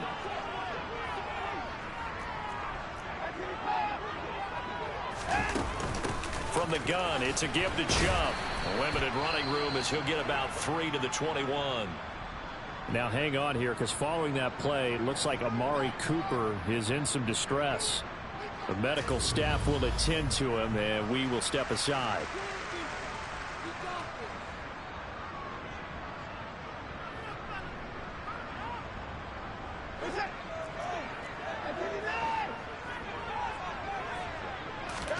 On 2nd and 12, Watson got an open man. That's David Njoku, the tight end. And they're going to get this beyond the 40 before he's taken down. 22 yards there, a first down. The first drive here and the first time that we've called the big tight end's name, but I can assure you this, Charles, it won't be the last. No, it won't, because when he gets going, now it opens up opportunities on the perimeter, because that'll draw the defense towards him in the middle of the field. Now your wide receivers are getting involved as this game goes on. Now a throw here going to be taken in by the tight end Njoku. And he goes down, but not before getting this inside the 25. Big gains in succession. Last one was over 20. This one over 30. And CD, we have seen some great runs the last few times we've been together, but I think we could at least put this one in our top 5. That was a determined gallop there. So the big play gets him all the way down to the outskirts of the red zone here for 1st and 10. Watson. And he's got the hook up to Moore. And he's going to be brought down at about the 16. Charles, Thursday night game, I think a lot of teams probably say shrink the playbook somewhat. Is that correct? I think you're right about that because you just don't have the amount of time that you have in a normal week to put in a full playbook. So as you said, you shrink the playbook, pick out the plays that work best for you. And you know what else you're looking for? What's that? Who are the freshest guys coming off the last game to play on a Thursday night? Guys have a little extra pep in their step. You go to them early and often. To throw is Watson. They're unable to connect, but a late flag comes in. And the contact may have come too early. Well, that one hurts. I mean, it was 3rd down, of course, but now the penalty, and we're back to 1st down. Yeah, it hurts momentum in a big way, and they built that up here in the early going. Now, that leaves the opposition with a 1st down. That's a mistake you don't want to make at this point in the game. To the air yet again, Watson. The quick throw knocked away. It's incomplete. The defender certainly didn't forget about him leaking out of the backfield. There was a guy ready and waiting to pick him up in coverage, and that throw had no shot. And this is caught. Touchdown, Cleveland. Leonard Fournette. His first touchdown of the new season. And the Browns put the Knights' first points on the board as they take the early lead. And his kick is no good. An inauspicious start here kicking-wise as this one stays a 6-0 game. The kickoff unit is out on the field, and they will send this one away.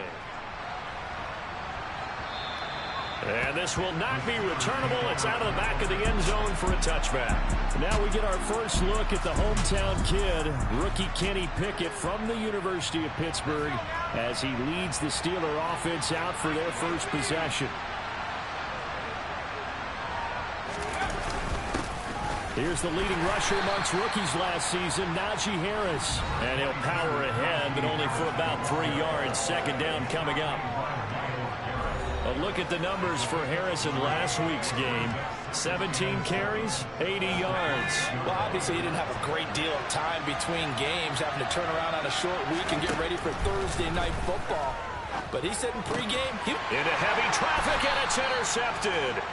Taylor Rapp with a pick. And the Browns are going to take possession of the football. That's not one that he's going to want to remember, but he had to get it out of the way at some point. His first career interception. And if he's the guy that they think he is, he's not laughing it off, but he's also not going to let it affect him as the game proceeds. He's going to go back out there, still be the same confident kid, the reason that they drafted him, and go out and play. And he'll be out of bounds just inside the 25-yard line.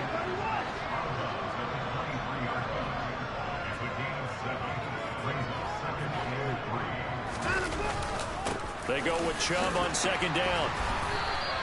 Call it a gain of 3, but not enough to move the sticks. It'll be 3rd and about a foot or 2.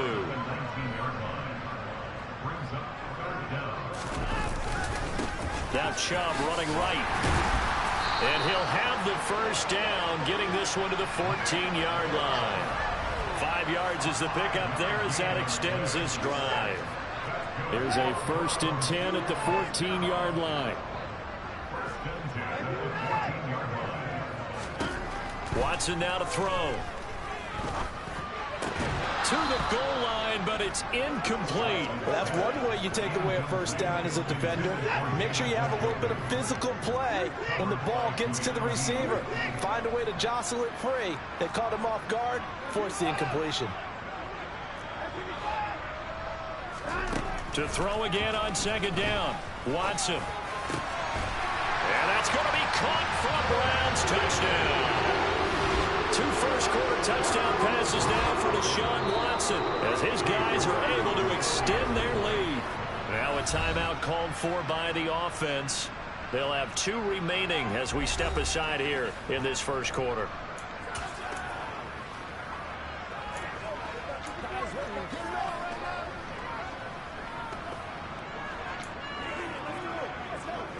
Kevin Stefanski going to leave the offense out to go for 2. And it's intercepted at the goal line.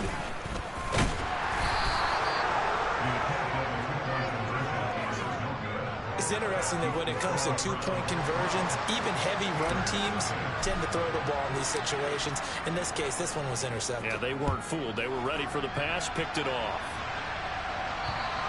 And they will not get a chance to return this one as it's through the end zone for a touchback. So Pittsburgh retakes the field for their second offensive possession. Charles, it's kind of gut check time. Look, I know it's early, first quarter, just their second drive of the game, but they've already thrown the interception, given up the score. You're down double digits. They got to figure out something, and pretty quickly here. No doubt about it. And when we look at that sideline, I'm sure you're observing the same thing I am. I don't like the body language at all. They look like they're in a state of stunned disbelief. So to me, we always talk about someone stepping up and making a big play.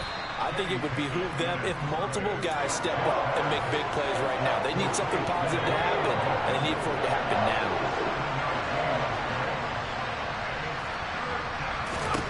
Now Pickett. And it's caught on the sideline, but he's not going to have a first down. They say he was out of bounds. So a big call there that brings up 4th. On is the punter man as he boots this one away. Looking up into the lights, and he muffs it. I feel like you and I could be in our backyard with our dads right now.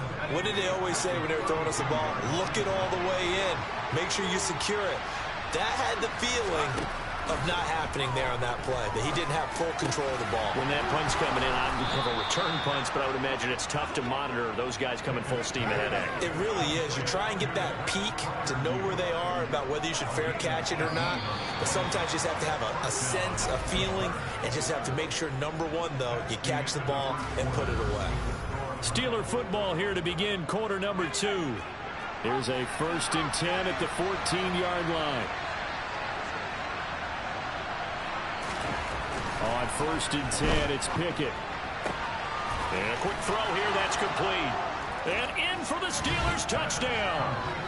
George Pickens with his first career NFL touchdown. And the Steelers have got it back to within a score.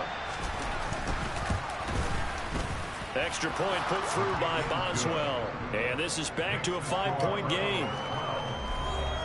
Pretty clean and simple there. Just 2 plays. The long pass resulting in the touchdown on play number 2.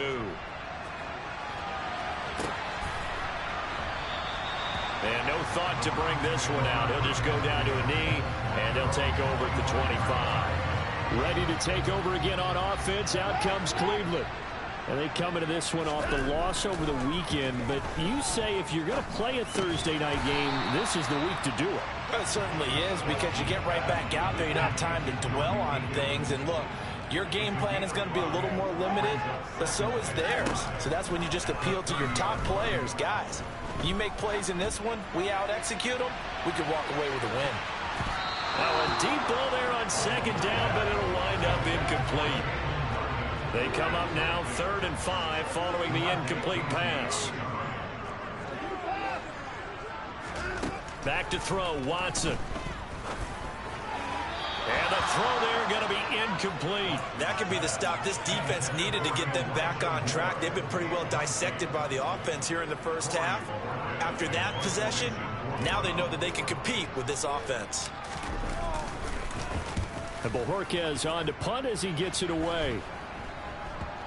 And this kick will be touchdown as they spot it inside the 45-yard line. And Pittsburgh getting set to take the field. Winless to start the year at 0-2, and now they get the Thursday night game here in Week 3. So, I don't know, does the fact that they're back out so quickly, Charles, help or hurt their cause? Oh, I say unequivocally help, because you always want a Thursday game earlier in the schedule rather than later, just because the grind of the season hasn't really set in yet. But also, if they can get a win here, they get a mini open week, recharge a little bit, and carry some fresh momentum into the rest of the season. And he is out of bounds, but not before he's inside the 30. That good for 21 yards on the catch and run. You don't always expect tight ends to be big in terms of run after the catch, but after that play, He joins a growing band of players that's putting that stereotype right on its ear. To the air on first down with Pickett. He's got this to Pickens. And he's going to be marked down just outside the 10. Now a 1st and 10 at the 11. Harris running straight ahead. And he'll take this one inside the 10 down to the 8. The ball on the 8 still could get a first down technically. 2nd and 7. Back to throw, Pickett. And he takes a shot on the release as this will be incomplete. I'm really liking what I'm seeing from this defense because their coverage has been playing at a shutdown level so far. Even backed up late, they're forcing incompletions and fighting to keep them at the end zone as the first half winds down. And now the 3rd down throw incomplete as well. So Pickett is off to the sideline and Chris Boswell is on for the Steeler field goal try. Boswell's kick is good, and that will cut the lead down to just 2. So the margin shrinks there as they get the field goal to draw them a bit closer here in this 2nd quarter. Yeah, nice snap, nice hole. They just want to keep this game close, so give them credit for finishing that one off with 3. And we'll see a return here from the end zone. And the decision to come out of the end zone is going to cost him 5 yards as he's taken down right at the 20. So here are the Browns to take over. They fell last week to the Jets, but they've got the lead right now as they start this drive. Watson on first down. He's got a man, complete. And he'll have it past midfield almost to the 40 before being taken down. A big pickup of 38. Running their plays over and over during the week can often get robotic for an offense, but on game day they can often flow smoothly, as that one just did.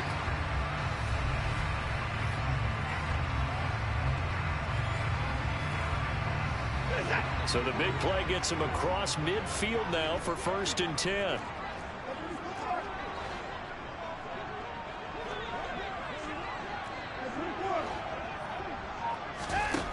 From the gun, here's Watson.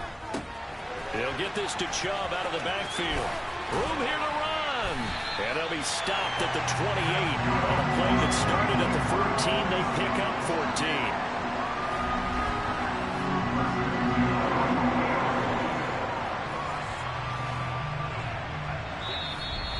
14. 2 minutes remaining in this first half of football.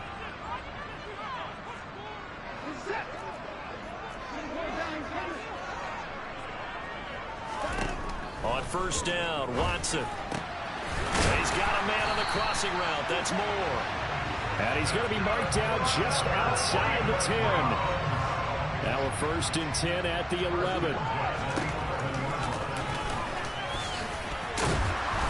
And he will maneuver his way down to about the 7. Give him 3 on the keeper there, and it is 2nd down. They'll try the draw now with Chubb. And he is into the end zone. Touchdown, Cleveland.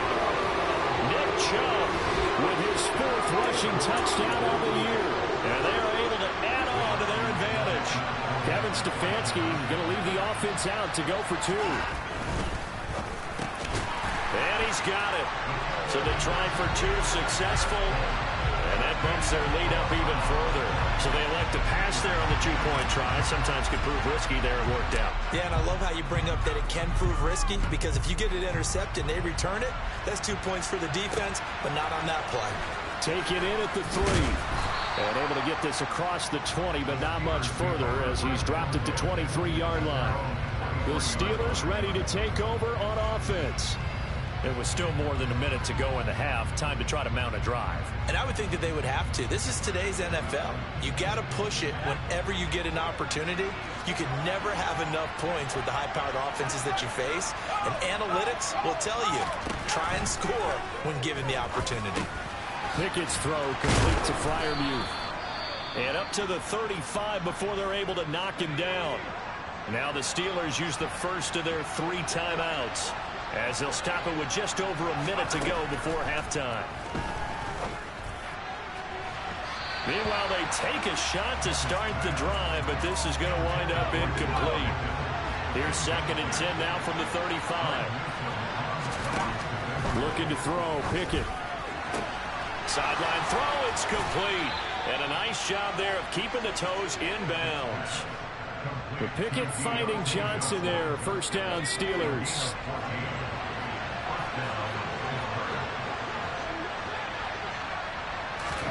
First and 10, here's Pickett. Finds Pickens out right. Now another timeout called for by the offense as the clock stops here with 46 seconds remaining in the first half. Pickett, he's going to throw it again. He's got his tight end Freiermuth right side. And he gets it down a yard or two shy of the 30 before he's out of bounds.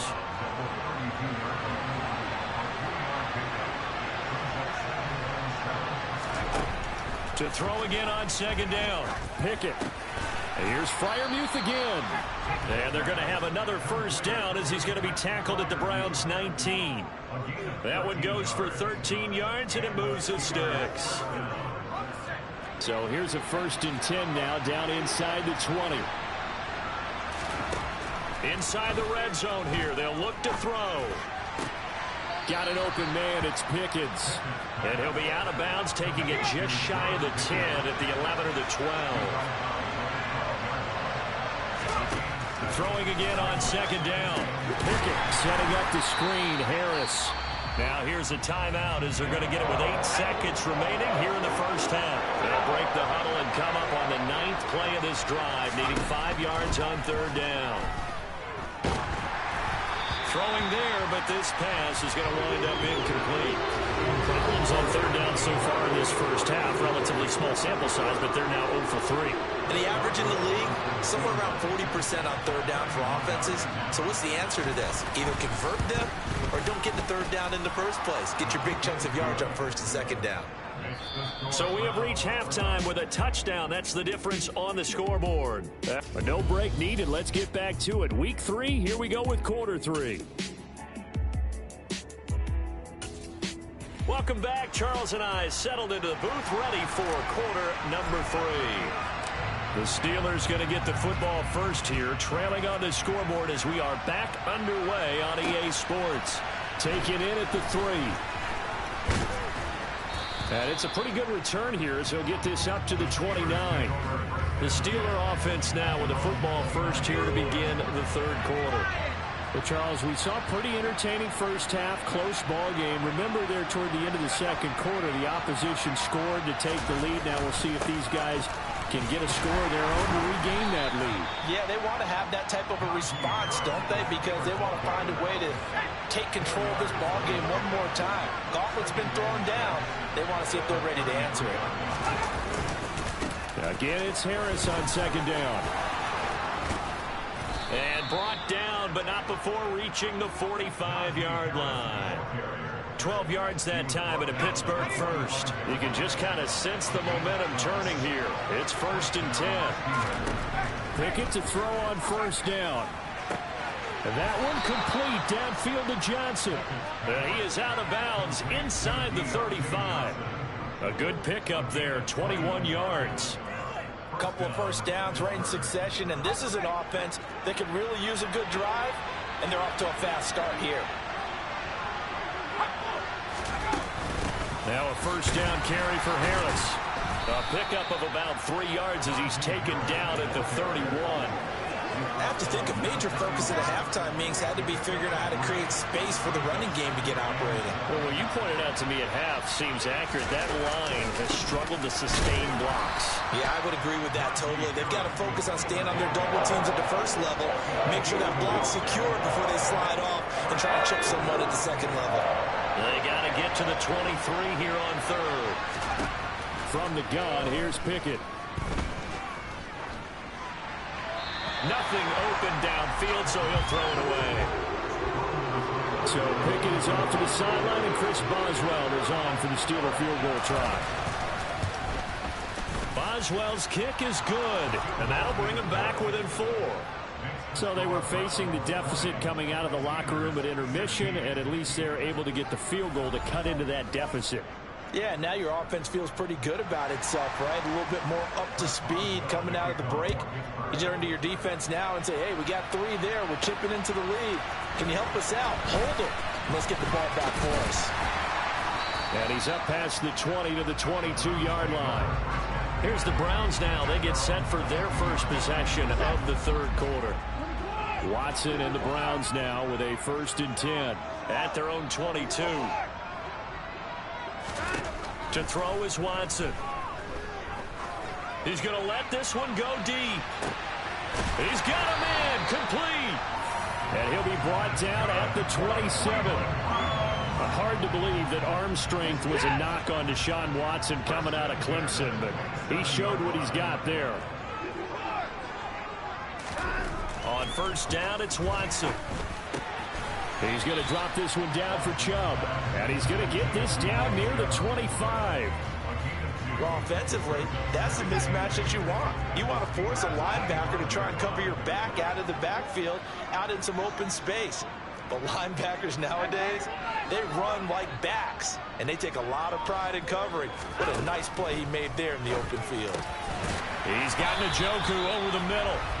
And they're going to have themselves another 1st down as the tackle's made at the Steelers' 13-yard line.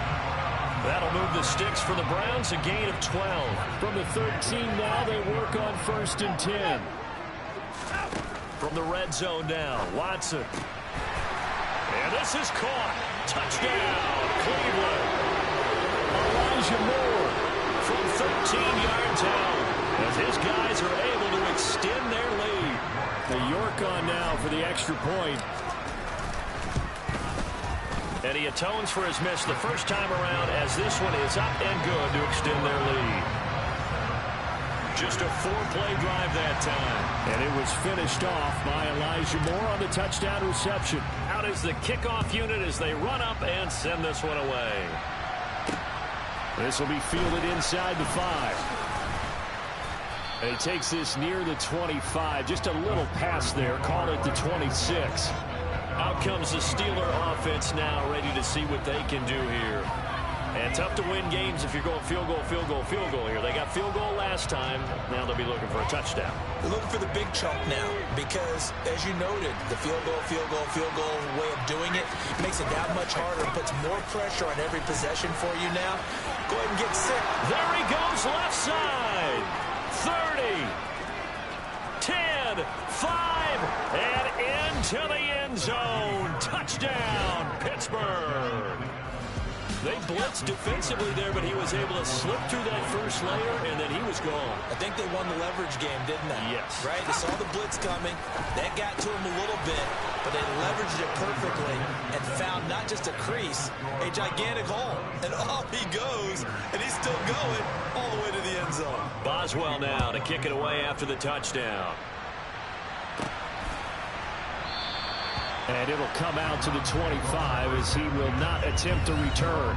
Here's Deshaun Watson and the Browns back to the field. He really continues to pick apart this defense. Last drive, perfect, and it culminated in his 3rd touchdown pass. As long as we've been doing this, how many times? No, bottled up. Oh, Chubb fumbled it. But fortunately, he's able to recover his own fumble, or that could have been trouble.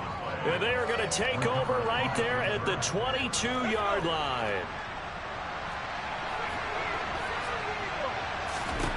Following the fumble recovery, Pickett. It's an 8-yard pickup, and they'll be left with 2nd and a couple. Just about every quarterback is trained to really look downfield first before you come back and make a nice, safe throw. And in this case, that's exactly what he did. Found his running back, let him create some space, and it turned out to be a nice play for the offense. On 2nd down, this is Harris. And he's brought down just outside of the 10 at the 11. They'll get 3 as the drive continues. It's a 1st down.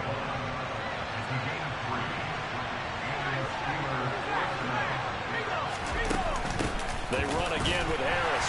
And he'll get this one down to about the 10-yard line. Just a yard on the 1st down carry, so it's 2nd and 9.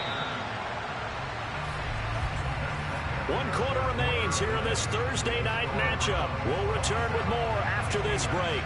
You're watching the NFL on EA Sports. And we're back now here in Cleveland. Now 2nd and 9 from the 10. It's been a very hotly contested game to this point. Just a field goal separating these two teams. And he's going to be taken down, sacked back around the 18-yard line. A well-designed corner blitz that gets him for a loss of 8 yards. How about that? The defense's first sack. It doesn't come from one of the usual suspects up front. It comes from the secondary. Yeah, I think they caught the quarterback off guard a little bit because he wasn't able to account for the possibility of that blitz and change the blocking assignments. He comes through and puts him on the ground.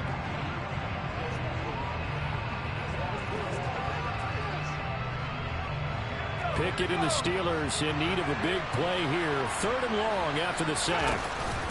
On the give, this is Harris. And he'll be brought down well short of the first at about the 9-yard line.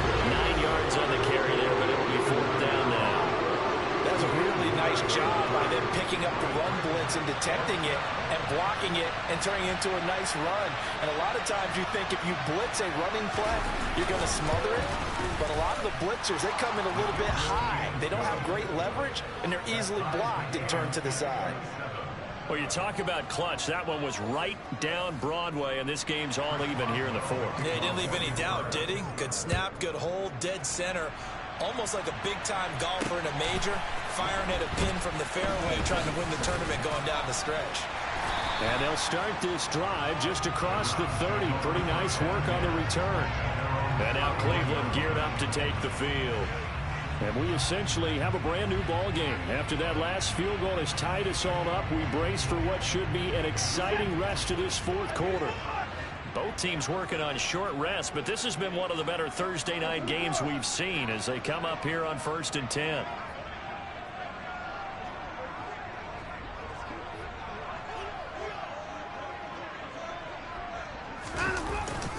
They start on the ground with Nick Chubb. And nothing much materializing there on the 1st down run. He'll get a couple, and that's it. The last run got a couple. Here's 2nd and 8.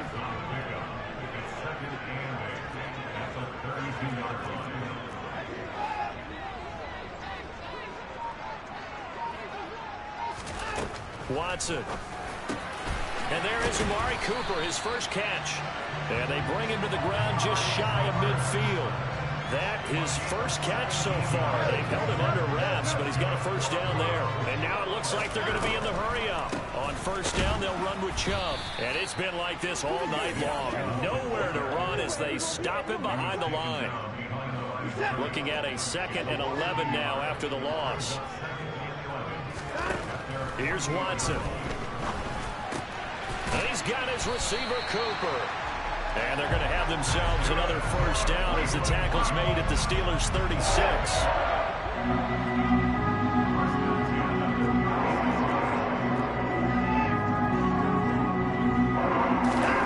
Out of the gun, Watson. Pressure comes, and the Steelers take him down. T.J. Watt, the All-Pro, in there to take him down. But defensively on the previous play, they gave up a pretty good chunk of yardage, but right there, they got a good portion of it right back. And if we just flip it around from the offensive perspective, took a nice step forward, and how about a couple of leaps backwards after that play? They've got to figure out a big call coming up here to try and gain that yardage back. They will look for some important yardage on 3rd down. From here, it would be a 60-yard boot. This caught out left by Bell. And he gets this one inside the 15, just a yard or 2 shy of the 10. How about that? They weather the storm of a 3rd and 17 to pick up the 1st. We spent a lot of time talking about what's going on the field. How about off the field with the evaluation? And they spent a lot of time saying, we've got to get a rookie in here who has big playability. And that's exactly what we're seeing here early in his career. Drafted him in the spring. Here he is. And that's going to be caught for a Browns touchdown. Elijah Moore with 2 touchdowns on the season, both in this game. And the Browns have broken our tie and have taken a 4th quarter lead. Here we go now as we get set for a big 2-point conversion. And this one's caught. And their 4th quarter lead grows by a couple more. So So they're able to throw it in for the two-point conversion. And sometimes that can be a risky play, but they got it. Yeah, you always have to be careful here because if you do get it intercepted, it's returned by the defense. That's 2 points for them, but he identified an open target and put it right on him. Fields it right around the goal line. And beyond the 20, but not by much. In fact, just a yard pass there to the 21. So here's Pickett and the Steelers. Down by 8. A minute 53 remaining. Now Pickett. And they're in danger of a third straight loss as they come up on 1st and 10. And he's able to get out to the 32. Brought down there. Clock running, about to hit 90 seconds to go in the game. Meanwhile, Pickett's throw into the hands of Pickens. Here's Pickett. A quick throw there going to be batted away and incomplete. Ooh, that's certainly not the worst thing. It stops the clock and lets your offense catch its breath and lets us exhale a little bit. Now I expect them to call a couple. On a bad time late for a poor throw. It's intercepted. Picked up by Kenny Moore. And the Browns are going to take possession of the football. Line of scrimmage, the 37 on 1st and 10. They go up the middle with Chubb. And he can only manage to get a couple. 2nd and 8 coming up. Now the Steelers use the first of their 3 timeouts as they stop it here with a minute 7 remaining. Watson now to throw. And it's incomplete. No coverage bust by the defense here. They did a nice job accounting for everybody, and that led to an incompletion. Now Watson. And that is incomplete. Has to be a little bit of frustration there. Back-to-back incompletions. Receivers blanketed on both attempts, this time on 3rd down. Now a second timeout called for by the defense. That'll leave him with just 1 remaining in this 4th quarter of play. And he's going to miss this one. That is no good. Well outside the left upright. And this will stay a 1-score game as the lead holds at 8. Things just got interesting. They tried for the long field goal there to salt this one away. They don't get it, and now a little time for the other guys to mount a late drive. Well, they thought their kicker would put it through the post and finish this one off. I'm sure they discussed pooch punting it and letting their defense take over. Well, the defense now has to make it stand up, but they didn't get the best field position because the ball comes back to the line of scrimmage. Pickett to throw. Looking left sideline, but it's incomplete. A couple extra defensive backs out there in the dime, and because of that, really not many places to throw the football, if any. And typically, what would you want to do against that dime? Run the football. You want to run the ball, but you can't do it in this situation. Not nearly enough time on the clock. You're having to really navigate against a tough defense presented against you. Looking to throw here, Pickett. That swung out wide to Harris. And down to the 20 he'll go before heading out of bounds. 11 more yards that go around, a 1st down as well. Pickett to throw. Oh, that's going to be a costly one. It's intercepted. Picked off by Greg Newsome. And the Browns have just about sewn up this football game. Certainly not what he was hoping for, Charles. That's now 3 interceptions in this ball game. But there's a lot of knowledge to be gleaned every time you throw an interception if you do things the right way. And hasn't there been a pretty darn good quarterback along the way who threw a lot of interceptions early, learned from them, and became great later? Who would that be? That'd be one Peyton Manning. Threw 28 his rookie year. That's the NFL record. How'd things turn out for him? I think okay. He's a guy in all the commercials now, right? Yeah, I think he's doing okay. Well, things started off exciting. This one had a high-scoring first half, and nobody let their foot off the gas in the second half either, Charles. And, for them, a really nice victory in a high-scoring output. You're right about that because so many times we'll see teams come out slow and take a while to get going, and points become a little bit harder to score near the end of games, as we know, because everyone tightens down. But no such issues in this game. The scoring started right away and held up at a steady clip the remainder of the game. So for Cleveland, they get back in the win column as they move to 2-1 now on the year. And they'll get the weekend off now.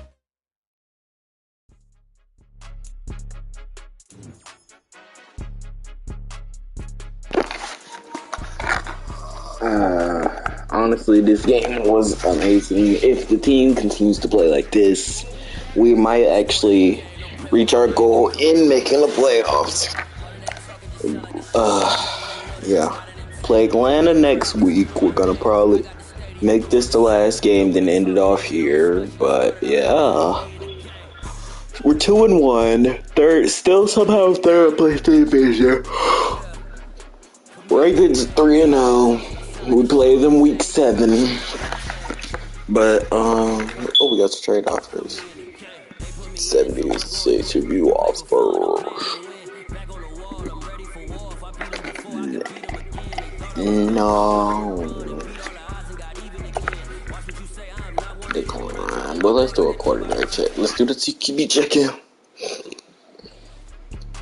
Coach Deshaun Watson has been one of the top passers in terms of yards so far this season. Is the plan to continue keep airing it out? We have to get 300 PE yards. Okay. Let's go look at weekly awards. Deshaun Watson.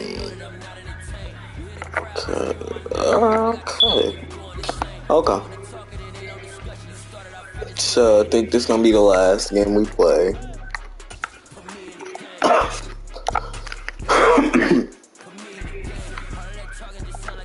You know we gotta probably go all white for the.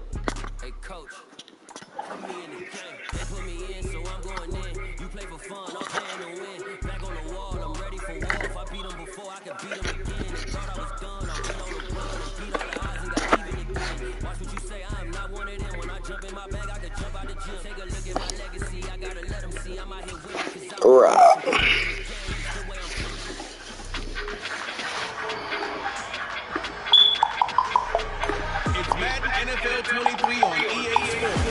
And we've got the athletic rookie, Desmond Ridder. You can't ask for much more than his last game. A 5-touchdown effort. It's the Falcons and the Browns. Next on EA Sports.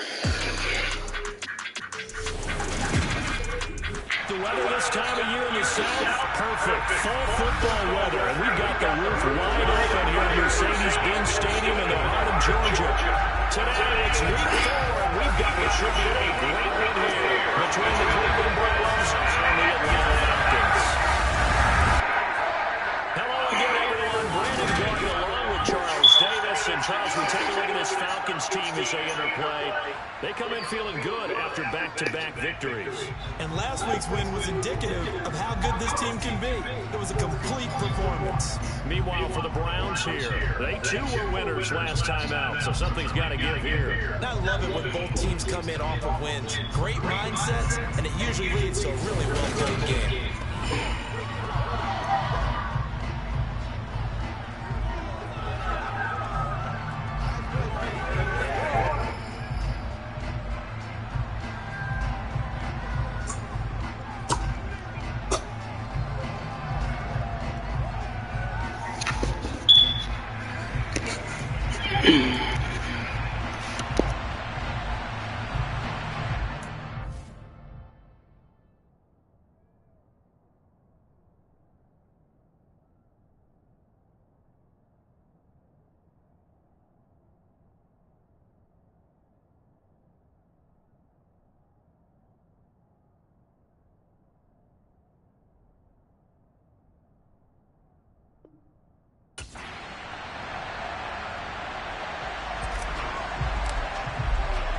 A couple of 2-1 teams set to square off, and we're underway here in NFL Week 4.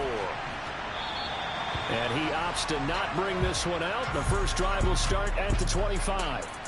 Atlanta sending its offense out for the first time, and for the first time since 2008, it's a rookie who will handle things at quarterback. Out of Cincinnati, the third-round pick, Desmond Ridder. Not sure what you thought, but I thought it was appropriate when he walked into our meeting with his arm totally encased in ice, because he threw 5 touchdown passes last week and won the NFC Offensive Player of the Week award. Yeah, I remember reading the paper this morning, and he said, gosh, I actually thought I should have got 6 or 7. But still, it was an amazing performance a week ago. Boy, I tell you what, if he thought he should have had 6 or 7, that's a guy who's an absolute perfectionist, not just greedy. And that's going to be too high, out of bounds and incomplete. An incomplete pass leads to 2nd and 10 from the 25. He'll look to throw. And that'll be incomplete. This defense has passed its first 2 tests by forcing back-to-back incompletions.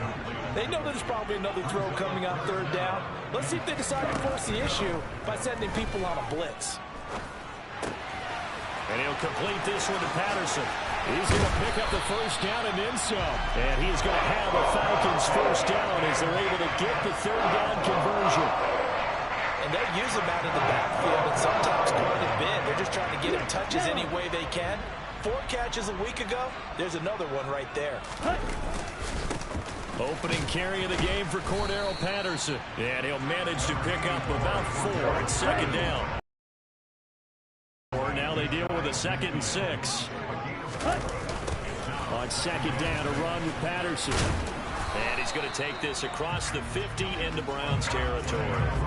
Call it a gain of a couple, and that's going to leave him with a 3rd and about 5. Now a shotgun snap as they'll look to throw. And tight coverage there. It's knocked away, incomplete. So on now is the Clemson man, Bradley Pinion, to punt this one away. And now a low liner. I think he mishit it. And no return possible here as they angle this one out of bounds. Well, on that punt, we've got a man shaken up. Hopefully, obviously nothing serious here. Medical staff, though, going to take a peek, and we'll take a break. Watson on 1st down. And his throw is going to be incomplete. Well, that's not the way you want to start. A first pass attempt and a first drop all in one. Well, you've got plenty of time to make up for it, but obviously not the way you want to get things started. Got to shake that off and get going. They try to throw on 2nd down, but this one is incomplete. So back-to-back incompletions, and that has him staring at a 3rd and 10. A shotgun snap for Watson. That's complete. It's Elijah Moore. And they work this well upfield across the 45. 21 yards there on 3rd down. Never make the mistake that the slot receivers, especially the little guys like we're watching here, are just quicker than fast. A lot of them combine quickness and speed, and they catch a lot of footballs, as we just saw there. And he'll go right back to Moore, complete again. And they're going to be set up down around the 15-yard line. That one good for 37 yards. So after the big play, look at this, all the way down at the 15 now on 1st and 10.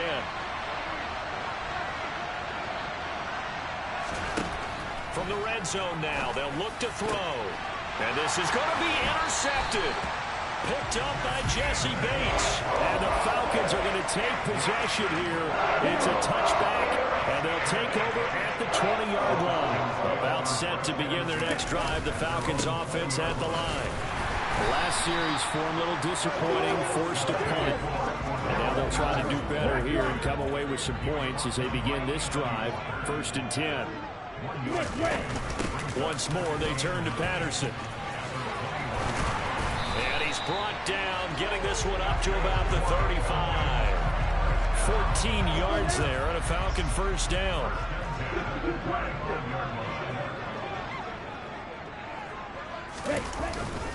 First and 10, it's Patterson. And taken down just shy of the 40. This defense for the Browns, they were excellent a week ago in the win over Pittsburgh. And as in any game, takeaways are always a big key. They're always discussed on defense. There's an emphasis there. And they came away with 3 interceptions in that game. A 2nd down pass play there, but it's incomplete. They certainly thought he had an open look beyond the first down marker to his receiver, but they just couldn't connect, and that will send them back to the drawing board.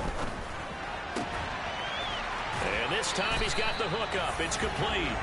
And out of bounds on the other side of midfield at the 45.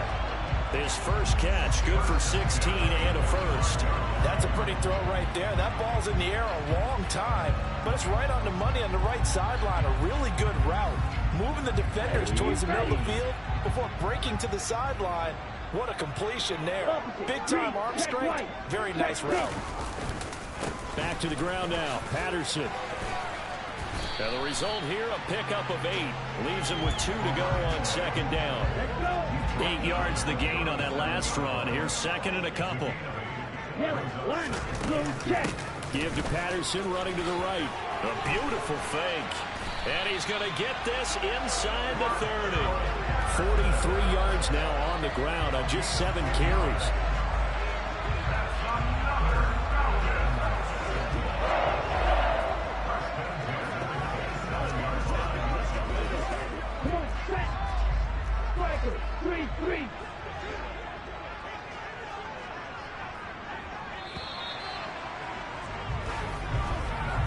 No score after 1 on EA Sports. Back now in Atlanta, second quarter action. The Falcons with the football as they've got it with a 1st and 10. They'll set up a throw. And too much juice. It'll be out of bounds, incomplete. They had their backs up against the wall a little bit, and they come through by forcing an incompletion. Now they've got to continue to ratchet up the intensity a couple of more times and get off the field before giving up any more yardage. 4 yards the gain, and it'll bring up a 3rd down. That second down play call was not to pick up the 1st down. It was to accomplish what they did to get them into a manageable 3rd down because they had incompletion on 1st down, so they were behind the sticks, so to speak. They needed to make up some ground, and they did. On 3rd down, he'll drop to throw. Touchdown, Falcons! Drake London, his 3rd touchdown now on the year. And the Falcons post the first points of the ballgame as they take the lead here in this second quarter. And now, of course, all scoring plays are reviewed, and I think they're going to take an extra long look at this one.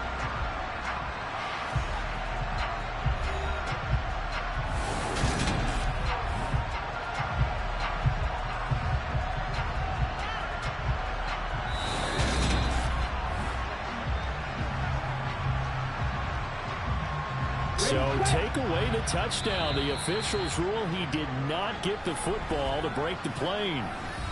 Now the Browns will use the first of their 3 timeouts.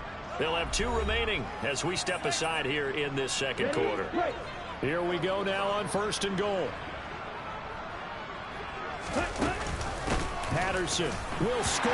Touchdown Atlanta. And he was excellent on that drive. He deserved to be the one to get across the chalk. Well, I agree with you totally. A workhorse on the drive, and how about that last decisive run to punch it in? Extra point by Koo, up and good. And that makes the score 7-0. So that one a long 11-play drive. And the Falcons score to cap it off. Fielded just outside the goal line. And he'll get it up past the 20 to about the 22. 2 fantastic games coming up to wrap up Week 4, the first weekend in October. Tonight, the Chiefs and Buccaneers from Tampa. That's a rematch of Super Bowl 55, of course. And then Monday night, rematch of last year's NFC Championship game, the Rams and Niners from Santa Clara. Coverage on that one, 8:15 Eastern. Looking to throw again on 2nd down. Watson. He's going to loft it deep right sideline. And this is dropped. Oh, it's incomplete. He had a big gainer in his sights, but he did not reel it in. So the incomplete pass on the last play, and that leads us to a 3rd and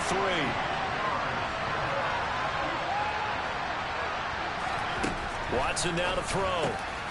And he'll hit the slant route. That's caught by Cooper. And he is going to have a Browns 1st down. They needed 3. He doubled that. He got 6.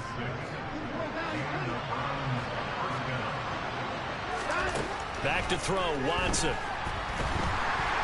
And a big loss here as he's taken down. The defense rising to the challenge and setting him back on the sand. Now this one from about 2 counties over after the sack. They come up on a 2nd and very long. He's going to fire one deep over the middle. And now look at this. Big gain, but a fumble. And the Falcons grab it. They find some open field here. And he'll return this one just shy of midfield to the 49. And they put it on the ground here on the second drive, and of course, Charles, that follows drive number 1 where they had the INT. It makes you wonder what's going on with this team, because a lot of times we can attribute it to nerves, but maybe it's a lack of focus. Maybe it is the preparation for the game. Maybe they just came into a little lackadaisical, because that's just not looking good at all. That's just not the football that we came here to see.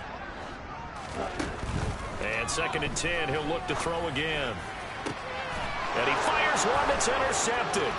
Picked off by Greg Newsome. And the Browns are going to take possession of the football. Well, this is something we've seen before, partner. We've seen a defense bait a rookie, pretend to leave a window open, and then the defensive back jumped it as soon as the ball was released. Big-time play. They love taking advantage of the youngsters, and in this case, it paid off well. After the interception, here's Watson. And nowhere to fit that football in. It's knocked away and incomplete. So after the incompletion on first, now 2nd and 10. Watson.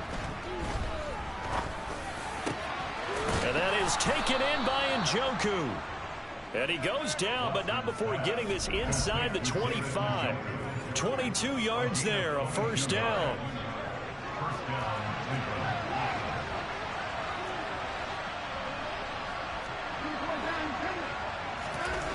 Now it's Watson.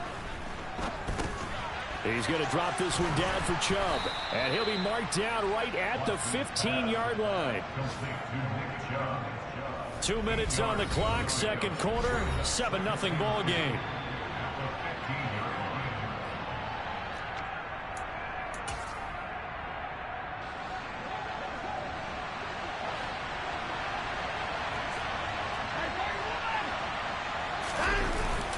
Here's Nick Chubb, former prep and collegiate star here in this state of Georgia. And he'll only get a yard to bring up 3rd and 1. They'll run for it. Here's Chubb. Boy, no chance as he was met and dropped behind the line there.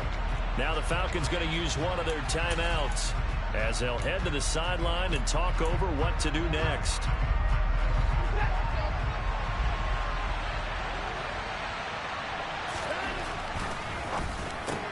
And this is caught. Amari Cooper. And the Browns are going to have 1st and goal as they try to finish off this drive with 6 points. 4th and 2. They got it. That was kind of that gray area. Is that a feel thing, whether you go run or pass there offensively? I think it's a feel thing. It's a tendency thing about what you like to do yourself on offense, as well as knowing how strong they are against the run on defense. Got to make a decision, and they made the correct one. That's good for a gain of 6. 2nd and goal. Creeping up on a minute to play in this first half. They'll give it to Chubb, and he is met in his tracks behind the line of scrimmage. That'll be a loss of a yard, and it leads to a 3rd down. And now 3rd and goal coming up, the loss on 2nd down. That just means this crowd's going to get even louder, and they'll get a little bit of extra help from the defenders as they exhort them to join them in the effort. They've been denied touchdowns in the red zone twice already. And he takes this one in for a Brown score. Deshaun Watson scoring on the sneak from a yard out. And the Browns are on the board here in the final minute of the first half. Extra point by York is up and good. And that is going to tie our game as we approach halftime. So all even at 7 now as they kick it away. And this will not be brought out. It's a touchback. But the Falcons now going to go on offense late in this first half as they will take over here with a little more than 30 seconds remaining. Trying to shake off the interception from the last drive. He'll look to throw. Sideline throw. It's complete. And a nice job there of keeping the toes inbounds. They'll operate from the 32-yard line here. 2nd and 3. He'll drop to throw. Looking left side, and he's got a man. That's Patterson. The Falcons going to use the second of their timeouts as they stop it with 19 seconds to go in half number 1.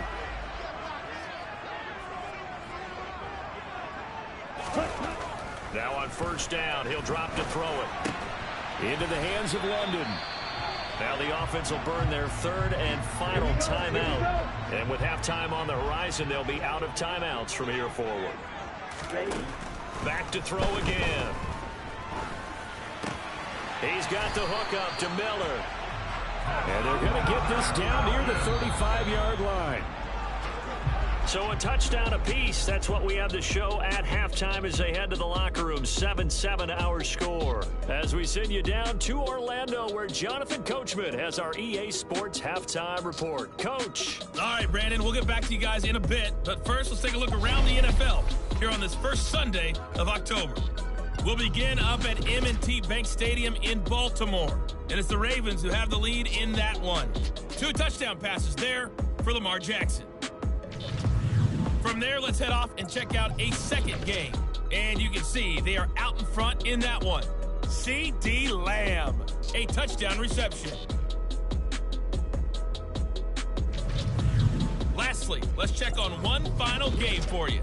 And it's the visiting Jets who have the lead in that one. The Jets trying to finish that one off and claim victory. On now to a look at the next-gen stats in that first half for the Browns. And they were able to have some success throwing the football against the secondary. Look for that to continue as they try to break this deadlock. Meanwhile, for the Falcons, they too didn't throw the ball as well as they would have liked. And I think both teams would say there's room for improvement in the second half. We're just about set to get back to it. Both teams making their final adjustments, and we'll head back to Atlanta and rejoin Brandon and Charles.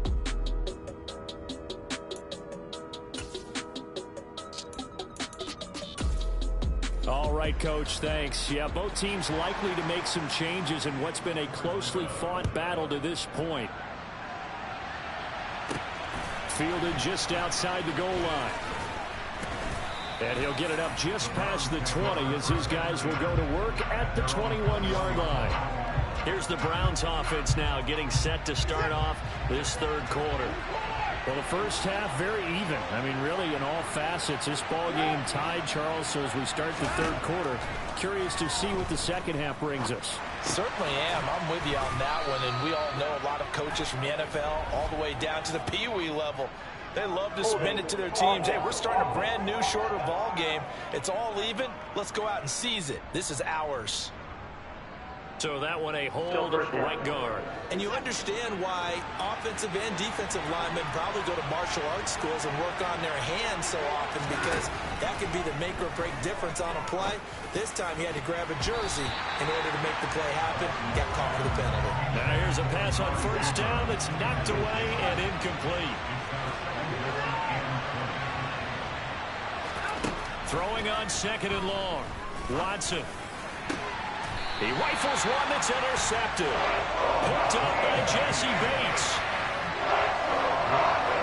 First possession in the third quarter, an interception, so maybe a second half tone setter. Indeed, and not the tone they wanted to set. That's the equivalent of running out the wrong door and running into your pool instead of running out onto the field. A real dud for that one. Has that happened to you before? No, but I've heard stories about teams actually doing that back in the good old days. After the incomplete pass, here now is 2nd and 10. Back to throw. And he can't find anywhere to go with it.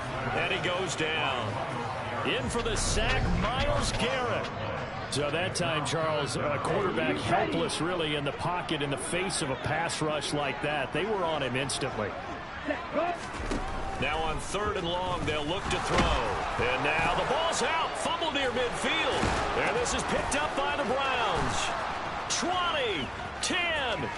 And he's into the end zone. It's a fumble return for a Browns TD. So many times, tight games decided by one big play. A lot of times, of course, it's the offense. Here, it's the defense coming up huge. And you know, head coaches walk around locker rooms, walk around bench areas saying, guys, somebody make a play. It's a cliche, but it applies here.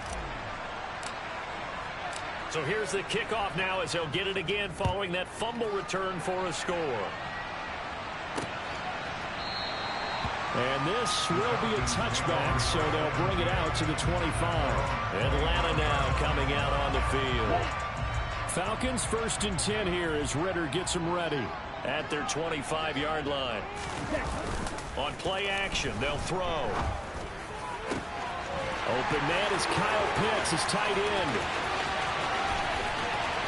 Touchdown! Kyle Pitts, 75 yards. And the Falcons are an extra point away now from tying this ball game. I don't think you can get any more efficient or tidy, whatever word you want to use in that. Man, one play, 75 yards in zone. Yeah, efficient, tidy, excellent words. How about explosive? 75 yards, one play. That means everyone handled their assignment, doesn't it? It doesn't just mean that the defense broke down. They really executed the way that was drawn up on the whiteboard. Big-time play, big-time result. And here comes a return from just beyond the goal line.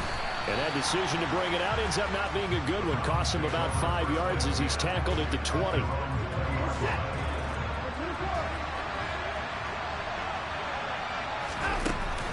Here's Nick Chubb as they try to fire up this run game. And he's going to take this ahead for right around 3 yards, but no more than that.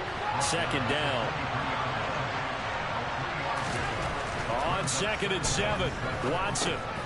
And he gets it to his running back, Nick Chubb. And this will go as a gain of 7 as he gets it to the 30-yard line. And it looks like we've got a dime set here defensively. 6 DBs in the game. To throw is Watson. He's got his tight end, David Njoku. And he is going to have a Browns 1st down as they're able to get the 3rd down conversion.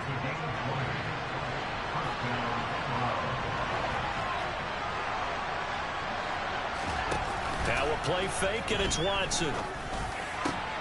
Got his man complete over the middle. That's Moore. And he'll go down, but not before getting this inside the 30. A good pickup there, a 22. Now a 1st down throw, Watson. Going across the formation, and Chubb brings it in. And he'll be brought down at about the 23-yard line.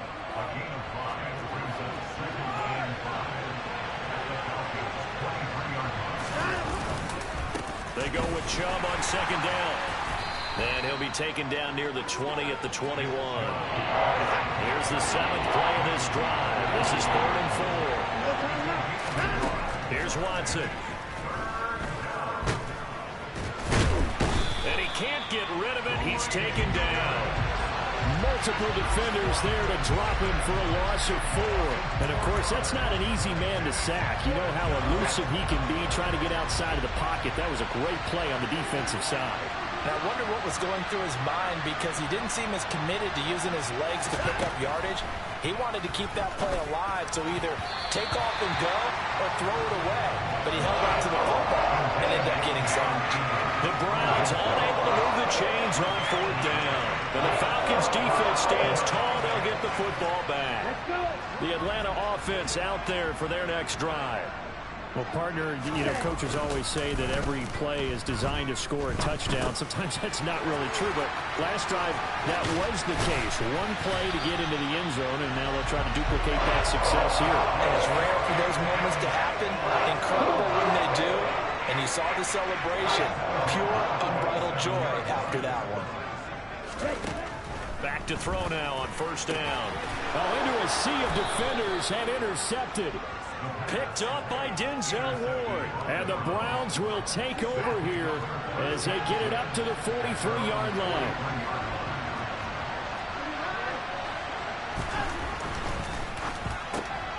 This thrown quickly out to Cooper. So the completion good for 6 yards. And it'll be 2nd down. From just shy of midfield, Watson. And he'll go down, and that will do it for the 3rd quarter of action.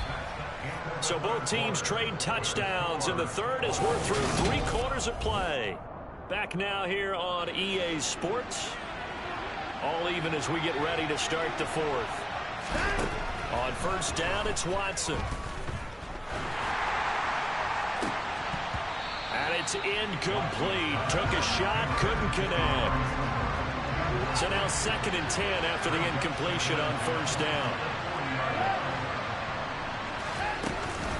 They give the Chubb. Oh, no, he lost the football. But fortunately, he's able to recover his own fumble. That could have been trouble. A potential field goal, if you're thinking about that, almost 55 yards from here as they try to get closer on 3rd down. Watson now to throw. And he'll be taken down at about the 22-yard line. And partner, in a tie game in the 4th quarter, you and I both know in the NFL, that's when you lean on your stars, and he came through with a nice catch right there. On 1st and 10, Watson. And this is caught. Touchdown, Cleveland. Donovan Peoples-Jones, his first touchdown on the year. And the Browns have broken this deadlock and have taken the lead here in the 4th. And he's got it. So the 2-point conversion is good, and they add on to their 4th quarter lead. So they go with a pass, and it works there on the 2-point try. Charles, just in general, what are your thoughts passing versus running on 2-point conversion? Situational? It is situational, and you have to know your team. What is your strength? Because so many people think you have to throw the ball in a 2-point conversion, but the stats will tell you that running it is about as proficient. So know your team and go to your strength. And he'll just take a seat, and the drive will begin at the 25-yard line. Atlanta regains possession of the football. There's still plenty of time here in the 4th quarter. In just a 1-possession game, down 8. They'll be looking for the touchdown and 2-point conversion. A field goal here on this drive does very little at this stage. Falcons 1st and 10 here as Ritter gets them ready at their own 25-yard line. Trying to shake off the interception, he'll look to throw. Escaping the pressure right. And he'll protect himself at the end here as he winds up getting pretty decent yardage. They'll come up now 2nd and 4 from the 31.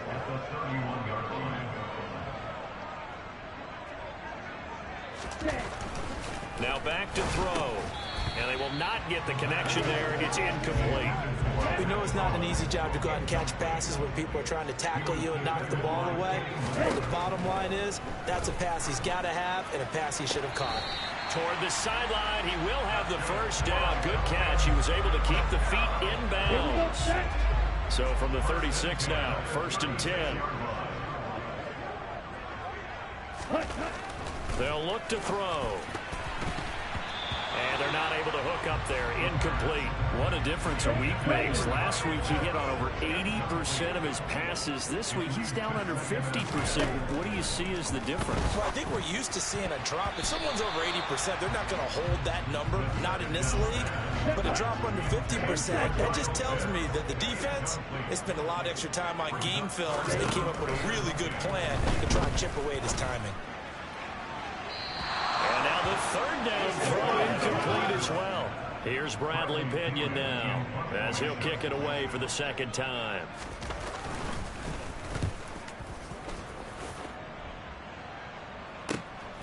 This is taken at the 18. So a good punt, but a solid 12-yard return. And it will be 1st and 10 as they take over.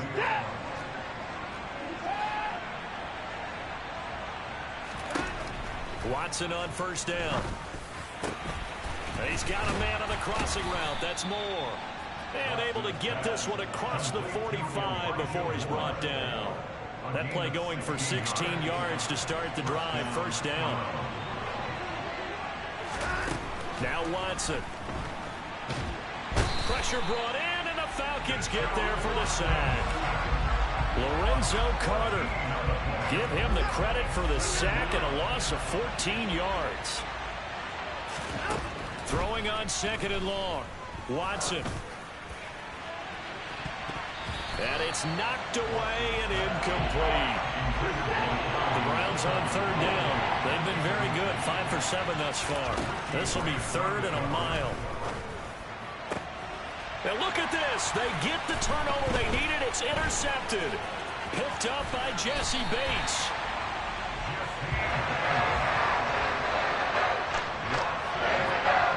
Yes, folks, folks. That is his third interception, and I'm going to use one of the most overused phrases in football. He's a ball-hawking safety. I love the way that you called for the shot there. That's perfect, though, because there is something to that. Being a safety. On a huge mistake late, it's intercepted.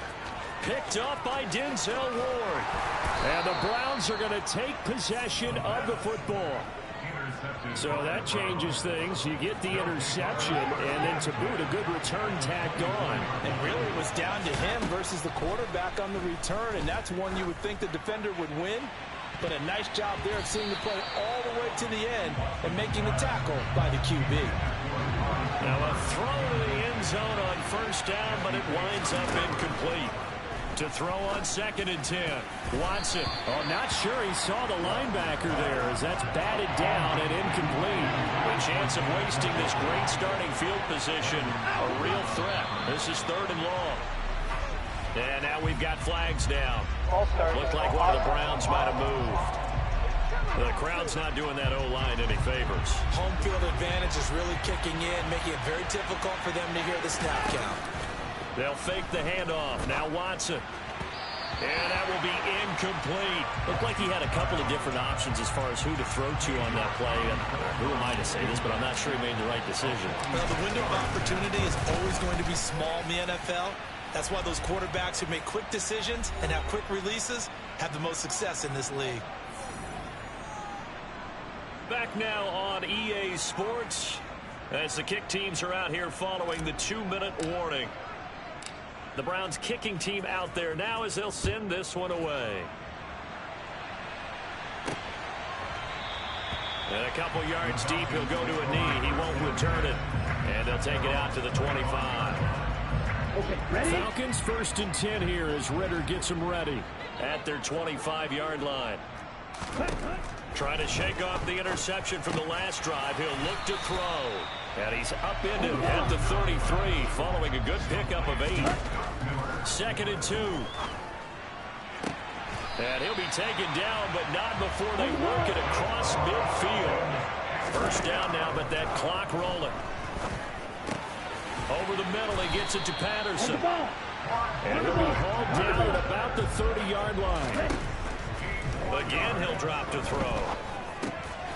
Another completion right back to Patterson. And they're going to get this down inside the 20. Clock running, and the Falcons moving with a sense of urgency.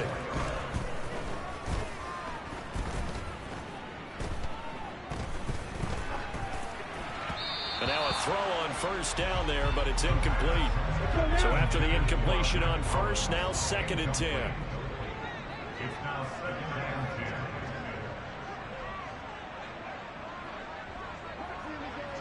10. They'll look to throw again. And caught by London. And he gets it inside the 10 to the 9. Now the Falcons going to use one of their timeouts as they'll stop him with a little over 30 ticks to go in the football game. As we watch London get that first down, it seems almost unfair about what he can do on a field. Here's a guy who's 6'4", loves to play over the rim and dunk on defenders, and can work out the slot as well as outside the numbers. That's a big reason why he went 8th overall as the first receiver taken in a loaded class. That's good for a gain of 6, 2nd and goal.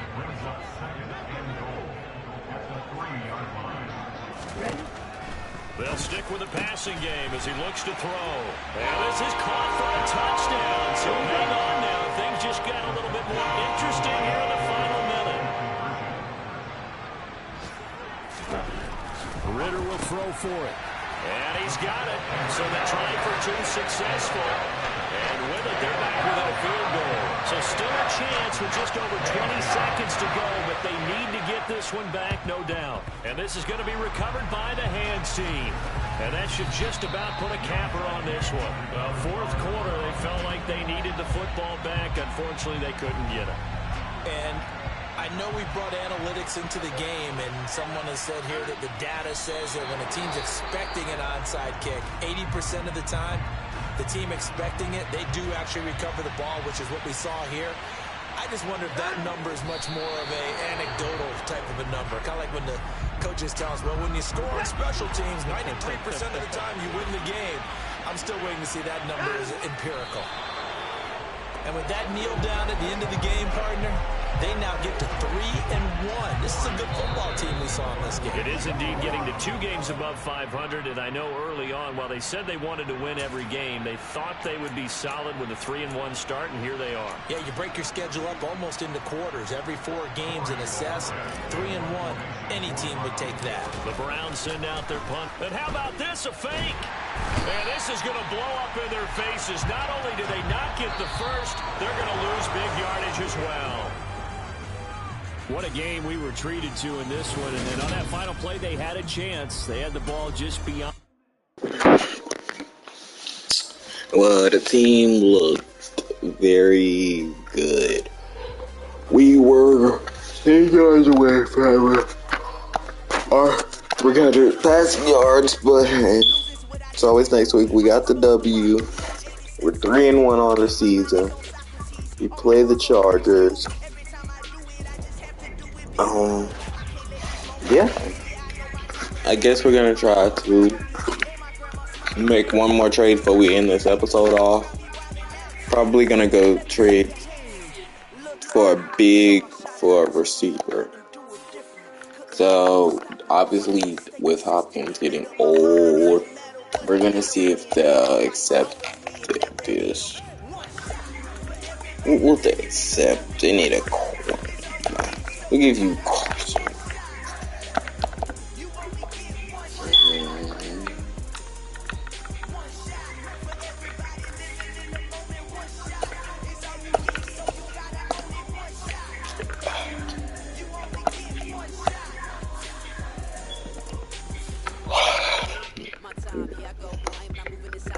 Let's see if we can just get a good wide receiver too. Maybe in Marquise Brown.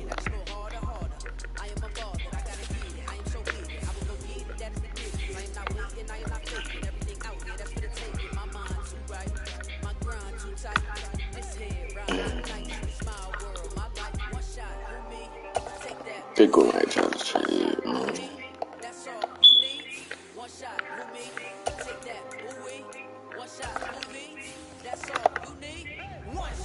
I bet for the Hop. What was one? Denzel Ward killing. No.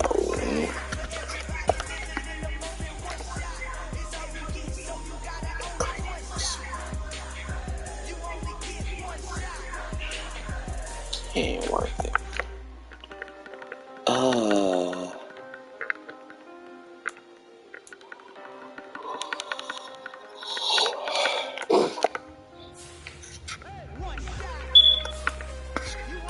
Shoot, the Bills will give us for Gabriel.